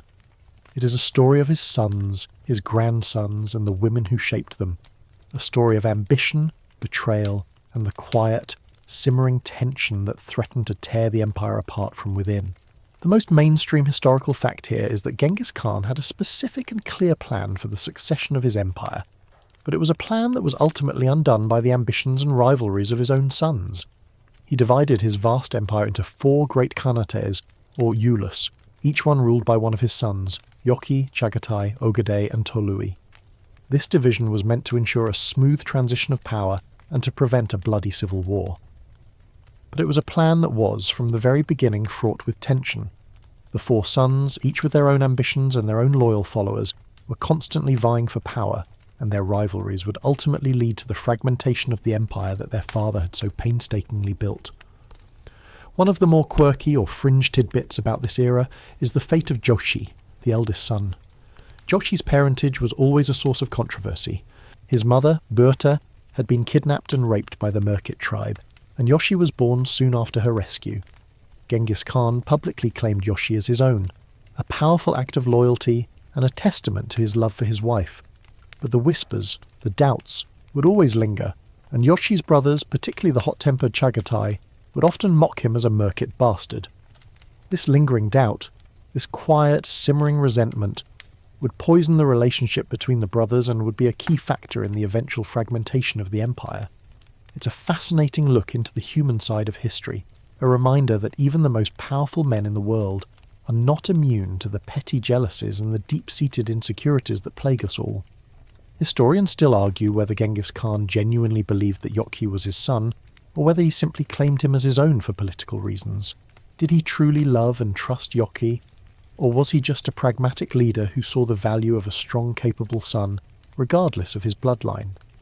The debate is fascinating because it touches on the question of whether Genghis Khan was a man of cold, calculating logic, or a man who was, in his own way, capable of love and loyalty. The answer, is that it was likely both. He was a man who was as complex and as contradictory as the empire he built. You watch as the four brothers, each a reflection of their father's immense power and charisma, begin to forge their own paths. Yoshi, the eldest, is given the lands to the west, a vast and wild territory that will eventually become the Golden Horde. He's a skilled warrior and a capable administrator, but he's also a man who is haunted by the whispers of his own parentage. Chagatai, the second son, is given the lands of Central Asia. He is a fiery and hot-tempered man, a rigid traditionalist who is a firm believer in the Yasa, his father's code of laws. Ogedei, the third son, is a man of quiet intelligence and a love of diplomacy. He's the son who is ultimately chosen by Genghis Khan to be his successor, a clear sign that the Khan valued diplomacy and administration as much as he valued military prowess. Tolui, the youngest, is a brilliant warrior and the commander of his father's armies. He's a man who is utterly loyal to his father and who is often seen as the most Mongol of the four brothers. The women of the royal family, the wives and concubines of the sons and grandsons, are a crucial part of this story. They are not just passive figures, they are active players in the game of power. They form their own alliances, their own factions, and their own rivalries. You see a woman, a beautiful princess from the Jin dynasty, who is married to one of Genghis Khan's grandsons, now a part of this intricate dance of power. She's a woman who is a part of her new family, but who will never truly be one of them. She's a source of information about the conquered lands, a living database of 100 different cultures and traditions. She teaches her children the language and history of her people, ensuring that a piece of her culture, a piece of her very soul, will survive. The power she wields is a quiet one. It is the power of persuasion, the power of a woman who knows how to listen and how to speak. She is a woman who, in a world that sees her as a prize, finds a way to become a person. She's a woman who, in a world that sees her as a captive, finds a way to become a queen. Her story, and the stories of thousands of other women like her, is a testament to the resilience of the human spirit in the face of unspeakable horror. It is a story of a woman who, in the ruins of her old life, builds a new one, a life that is a strange and beautiful blend of her old culture and her new one. The children born of these unions are the future of the Mongol Empire. They are raised in the Mongol tradition, but they are also exposed to the culture of their mothers. They learn the language of their mothers, the customs of their mothers, and the history of their mothers' people. They are a new kind of nobility, a truly cosmopolitan elite that is a reflection of the vast, diverse empire that their fathers have created. They are the living embodiment of Genghis Khan's vision, a vision of an empire that is not just a collection of conquered lands, but a single, unified state. The family of Genghis Khan is a microcosm of the empire itself, a world of immense power, great ambition, and quiet, simmering rivalries. It is a world where a man's fate is not just determined by his own actions, but by the actions of his brothers, his sons, and the women who shaped them. And you, a ghost of history, have a front row seat to the most stunning and terrifying empire the world has ever seen. The legacy of the great Khan is now in the hands of his sons, and the future of the empire is now in doubt. You're a ghost, a silent witness to a new kind of silence. The great unifying force of Genghis Khan is gone. He died in 1227, a warrior to the end, but the cause of his death remains a mystery, a final, fittingly ambiguous note in a life of epic proportions. The echo of his name, however, still thunders across the empire, but the unity he forged with an iron fist is now being tested by the very family he created. The reins of power, once held by a single, terrifying hand, are now being fought over by his sons and grandsons, a brutal and often deadly game of succession. This is the story of the slow decline of the Mongol Empire, not from an outside threat, but from a quiet internal rot.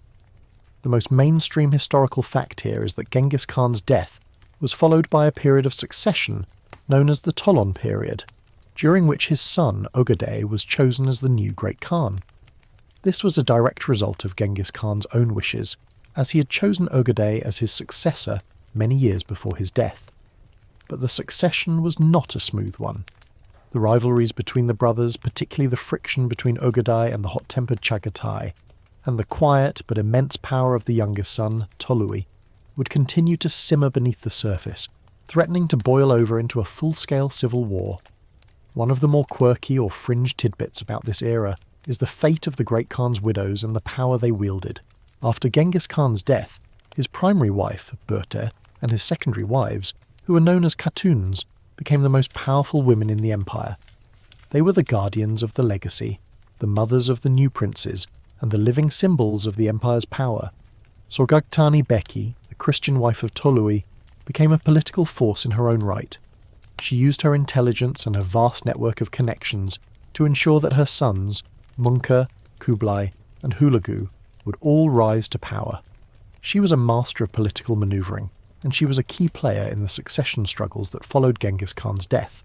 She was a woman who, in a world that saw her as a prize, found a way to become a queen. Historians still argue whether the Khatuns and other powerful Mongol women were a stabilizing or a destabilizing force in the Mongol Empire. Did they help to maintain the unity of the empire by acting as a kind of informal council of regents? Or did their rivalries and their ambitions contribute to the fragmentation of the empire that their father had so painstakingly built?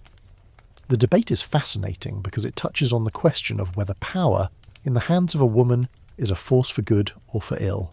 The answer, is that it was likely a mix of both. They were powerful women who were navigating a brutal and dangerous world, and they did what they had to do to survive. You watch as the empire begins to change. Under the rule of Ogedei Khan, the Mongol Empire reaches its greatest territorial extent, a vast, sprawling dominion that stretches from the Pacific to the borders of Europe. Ogedei is a great conqueror in his own right, but he is also a man of immense personal charm and a love of the finer things in life. He builds a new capital city, Karakorum, a permanent fortified city that is a testament to the Mongols' new, more sedentary lifestyle. He builds a palace, a temple, and a vast administrative centre. He is a man who is trying to turn a nomadic empire into a proper civilized state, but his love of luxury and his fondness for drink would ultimately be his undoing. The wars of conquest continue under Ogedei's reign. His generals, like the brilliant Subutai and Yebe, lead their armies on a series of breathtaking campaigns. The Mongols invade Russia, Poland and Hungary, and the echo of their terror reaches the heart of Europe. The Europeans, who had never faced a force like the Mongols, are utterly unprepared. Their armies are slow, their tactics are outdated, and their commanders are too accustomed to fighting against smaller, more conventional foes. The Mongol army, a perfect disciplined machine, is a new and terrifying force, a perfect blend of speed, discipline, and brutal efficiency. The women of the conquered lands are a crucial part of this story. They are not just victims, they are also a key part of the Mongols' psychological warfare. The stories of the highborn ladies who were taken as wives and concubines, of the princesses who were forced to live in felt yurts, and of the noble women who were made into servants. These stories are a part of the terrifying reputation of the Mongols. They are a clear and brutal signal to the world that the old order is gone, and that the new one, a Mongol one, has arrived. It is a form of subjugation that goes beyond mere physical defeat. It is a spiritual and cultural annihilation, but even as the empire reaches its greatest extent, the seeds of its own destruction are being sown. The rivalries between the different branches of the family, the sons of Hochi, Chagatai, Ogadai and Tolui, begin to boil over. The golden age of the Mongol Empire, the age of unity under a single, terrifying master, is coming to an end. The family of Genghis Khan, a microcosm of the empire itself, is a world of immense power, great ambition, and quiet, simmering rivalries. It is a world where a man's fate is not just determined by his own actions, but by the actions of his brothers, his sons, and the women who shape them. Ogadai's death in 1241 marks a major turning point. The succession struggle that follows is a long and bloody one, and it is a struggle that is largely fought by the women of the royal family. The khatuns of the different branches of the family, particularly Ogadai's widow Turagen and Sorgagtani Beki, the widow of Tolui, are the real power brokers behind the scenes. They use their vast wealth and their intricate network of alliances to put their own sons on the throne. The empire, for a time, is ruled by a woman, a clear sign that the old nomadic traditions, where women often held immense power, are still alive and well, but the rule of the Khatuns is a temporary one. The rivalries between the different branches of the family, the sons of Genghis Khan, are too strong to be contained. The empire, which was once a single unified state, begins to fragment. The great Khanates, the legacies of Jochi, Chagatai, Ogadai, and Tolui, begin to drift apart, each one a sovereign state in its own right. The unified empire that Genghis Khan had built with such a brutal and terrifying efficiency is now beginning to break apart. The echo of the great Khan's name still thunders across the land, but the unity forged with an iron fist is now gone forever. You're a ghost, and the wind is your companion, carrying you across a world that is now in the midst of a profound and irreversible change. The great unified Mongol Empire, the legacy of a single terrifying man, is now a fading memory. The golden age of unity, the age of an iron fist and a single will, is gone forever. The empire, which once stretched from the Pacific to the borders of Europe, is now a collection of fragmented, often warring states, each one ruled by a different branch of Genghis Khan's family. The sun, a once fiery orb of conquest and power, is now a slow-fading sunset, and you are a silent witness to its final lingering glow. The most mainstream historical fact here is that the Mongol Empire, after a century of unprecedented expansion, began to fragment due to internal succession disputes, cultural assimilation with conquered peoples, and the sheer impossibility of governing such a vast and diverse territory from a single central authority. The Great Khanates, the Golden Horde, the Ilkhanate, the Chagatai Khanate, and the Yuan dynasty in China, each became a sovereign state, pursuing its own interests and often engaging in bloody civil wars against its own cousins. The dream of a single, universal empire, a dream that Genghis Khan had built with such brutal efficiency, was now nothing more than a historical footnote. One of the more quirky or fringe tidbits about this era is the final fate of the Mongol women of the conquered lands. The women, who had once been the living symbols of the empire's power and its brutal assimilation policies, now found themselves in a different kind of bind. Many of them, particularly those who were married to the rulers of the fragmented Khanates, became powerful political figures in their own right. They were the last vestiges of the cosmopolitan multi-ethnic empire that Genghis Khan had built. They spoke multiple languages, they understood 100 different cultures, and they were the last link to a time when a single, terrifying man ruled the world. But their power, was a temporary one. As the different Khanates began to assimilate into the cultures they had conquered, the influence of the Mongol women began to wane. They were a part of a dying culture, a fading dynasty, and their stories would eventually be lost to history. Historians still argue whether the fragmentation of the Mongol Empire was an inevitable outcome of its vast size and cultural diversity, or if it was a direct result of the political and personal failures of Genghis Khan's successors. Did the empire fall because it was simply too big to govern, or did it fall because of the greed, the jealousy, and the ambition of the men who were meant to rule it? The debate is fascinating because it touches on the question of whether a great man can truly build something that is meant to last forever, or if all empires are, in the end, just a reflection of the people who built them. You watch as the great Khanates begin to drift apart. The Golden Horde, in Russia, becomes a part of the local political landscape, a vast and powerful state that rules over the Russian princes for centuries. The Ilkhanate in Persia becomes a Persian state, its rulers converting to Islam and becoming patrons of Persian art and culture. The Chagatai Khanate in Central Asia becomes a hub of trade and culture, a bridge between East and West. And the Yuan dynasty in China becomes a Chinese dynasty, its rulers adopting the Chinese language, the Chinese customs, and the Chinese way of life. The Mongol identity, once so fiercely and brutally guarded, is now beginning to fade, to dissolve into the cultures that it had once conquered. The women of the royal family, the wives and concubines of the sons and grandsons, are a crucial part of this story. They are the last vestiges of the great cosmopolitan empire that Genghis Khan had built. They are the living links between 100 different cultures and traditions. They are the mothers of the new princes, the teachers of the next generation of rulers, and the living symbols of a dying dynasty. Their lives are a testament to the fact that an empire is not just about conquest, it's also about assimilation. It's about the slow, quiet, and deliberate process of turning a conquered people into a part of the conquering one. But the process, is a two-way street. The conquerors are also being conquered. Their culture, their traditions, and their very identity are being absorbed by the vast and ancient cultures they had so brutally subjugated. The story of the Mongol Empire is not a story of a single man. It is a story of 1,000 different people, 1,000 different cultures, and 1,000 different destinies.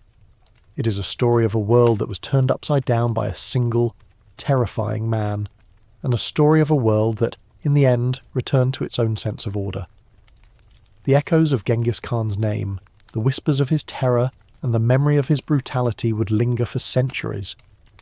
But the empire, the one that he had built with such a cold and terrifying efficiency, was now just a memory, a story that was whispered in the tents of the nomads and in the halls of the kings.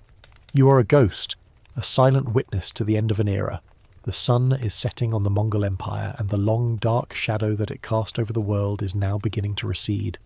The world, which had once been so terrified of the Mongols, is now beginning to forget them. The name of Genghis Khan, once a word that made men tremble, is now just a name in a history book. The empire, which was once a single, unified state, is now a collection of fragmented, often warring states, each one a pale imitation of the great, terrible force that came before it. The women, who had once been the living symbols of the empire's power, are now just a part of a dying culture, a fading dynasty. As the final light of the sun fades, you feel the wind whispering across the steppe, and you know that a great and terrible story is at an end. The world has returned to its own sense of order, and the echo of the great Khan is now just a fading sunset, a beautiful and terrifying memory. Now, the light from the setting sun is a warm orange glow that softens the edges of the world. The whisper of the wind is a gentle sigh, and the rustle of the leaves is a lullaby. The thunder of the hooves, the shouts of the men, the terror of the cities, all of it is now just a memory, a distant echo in the quiet of the night.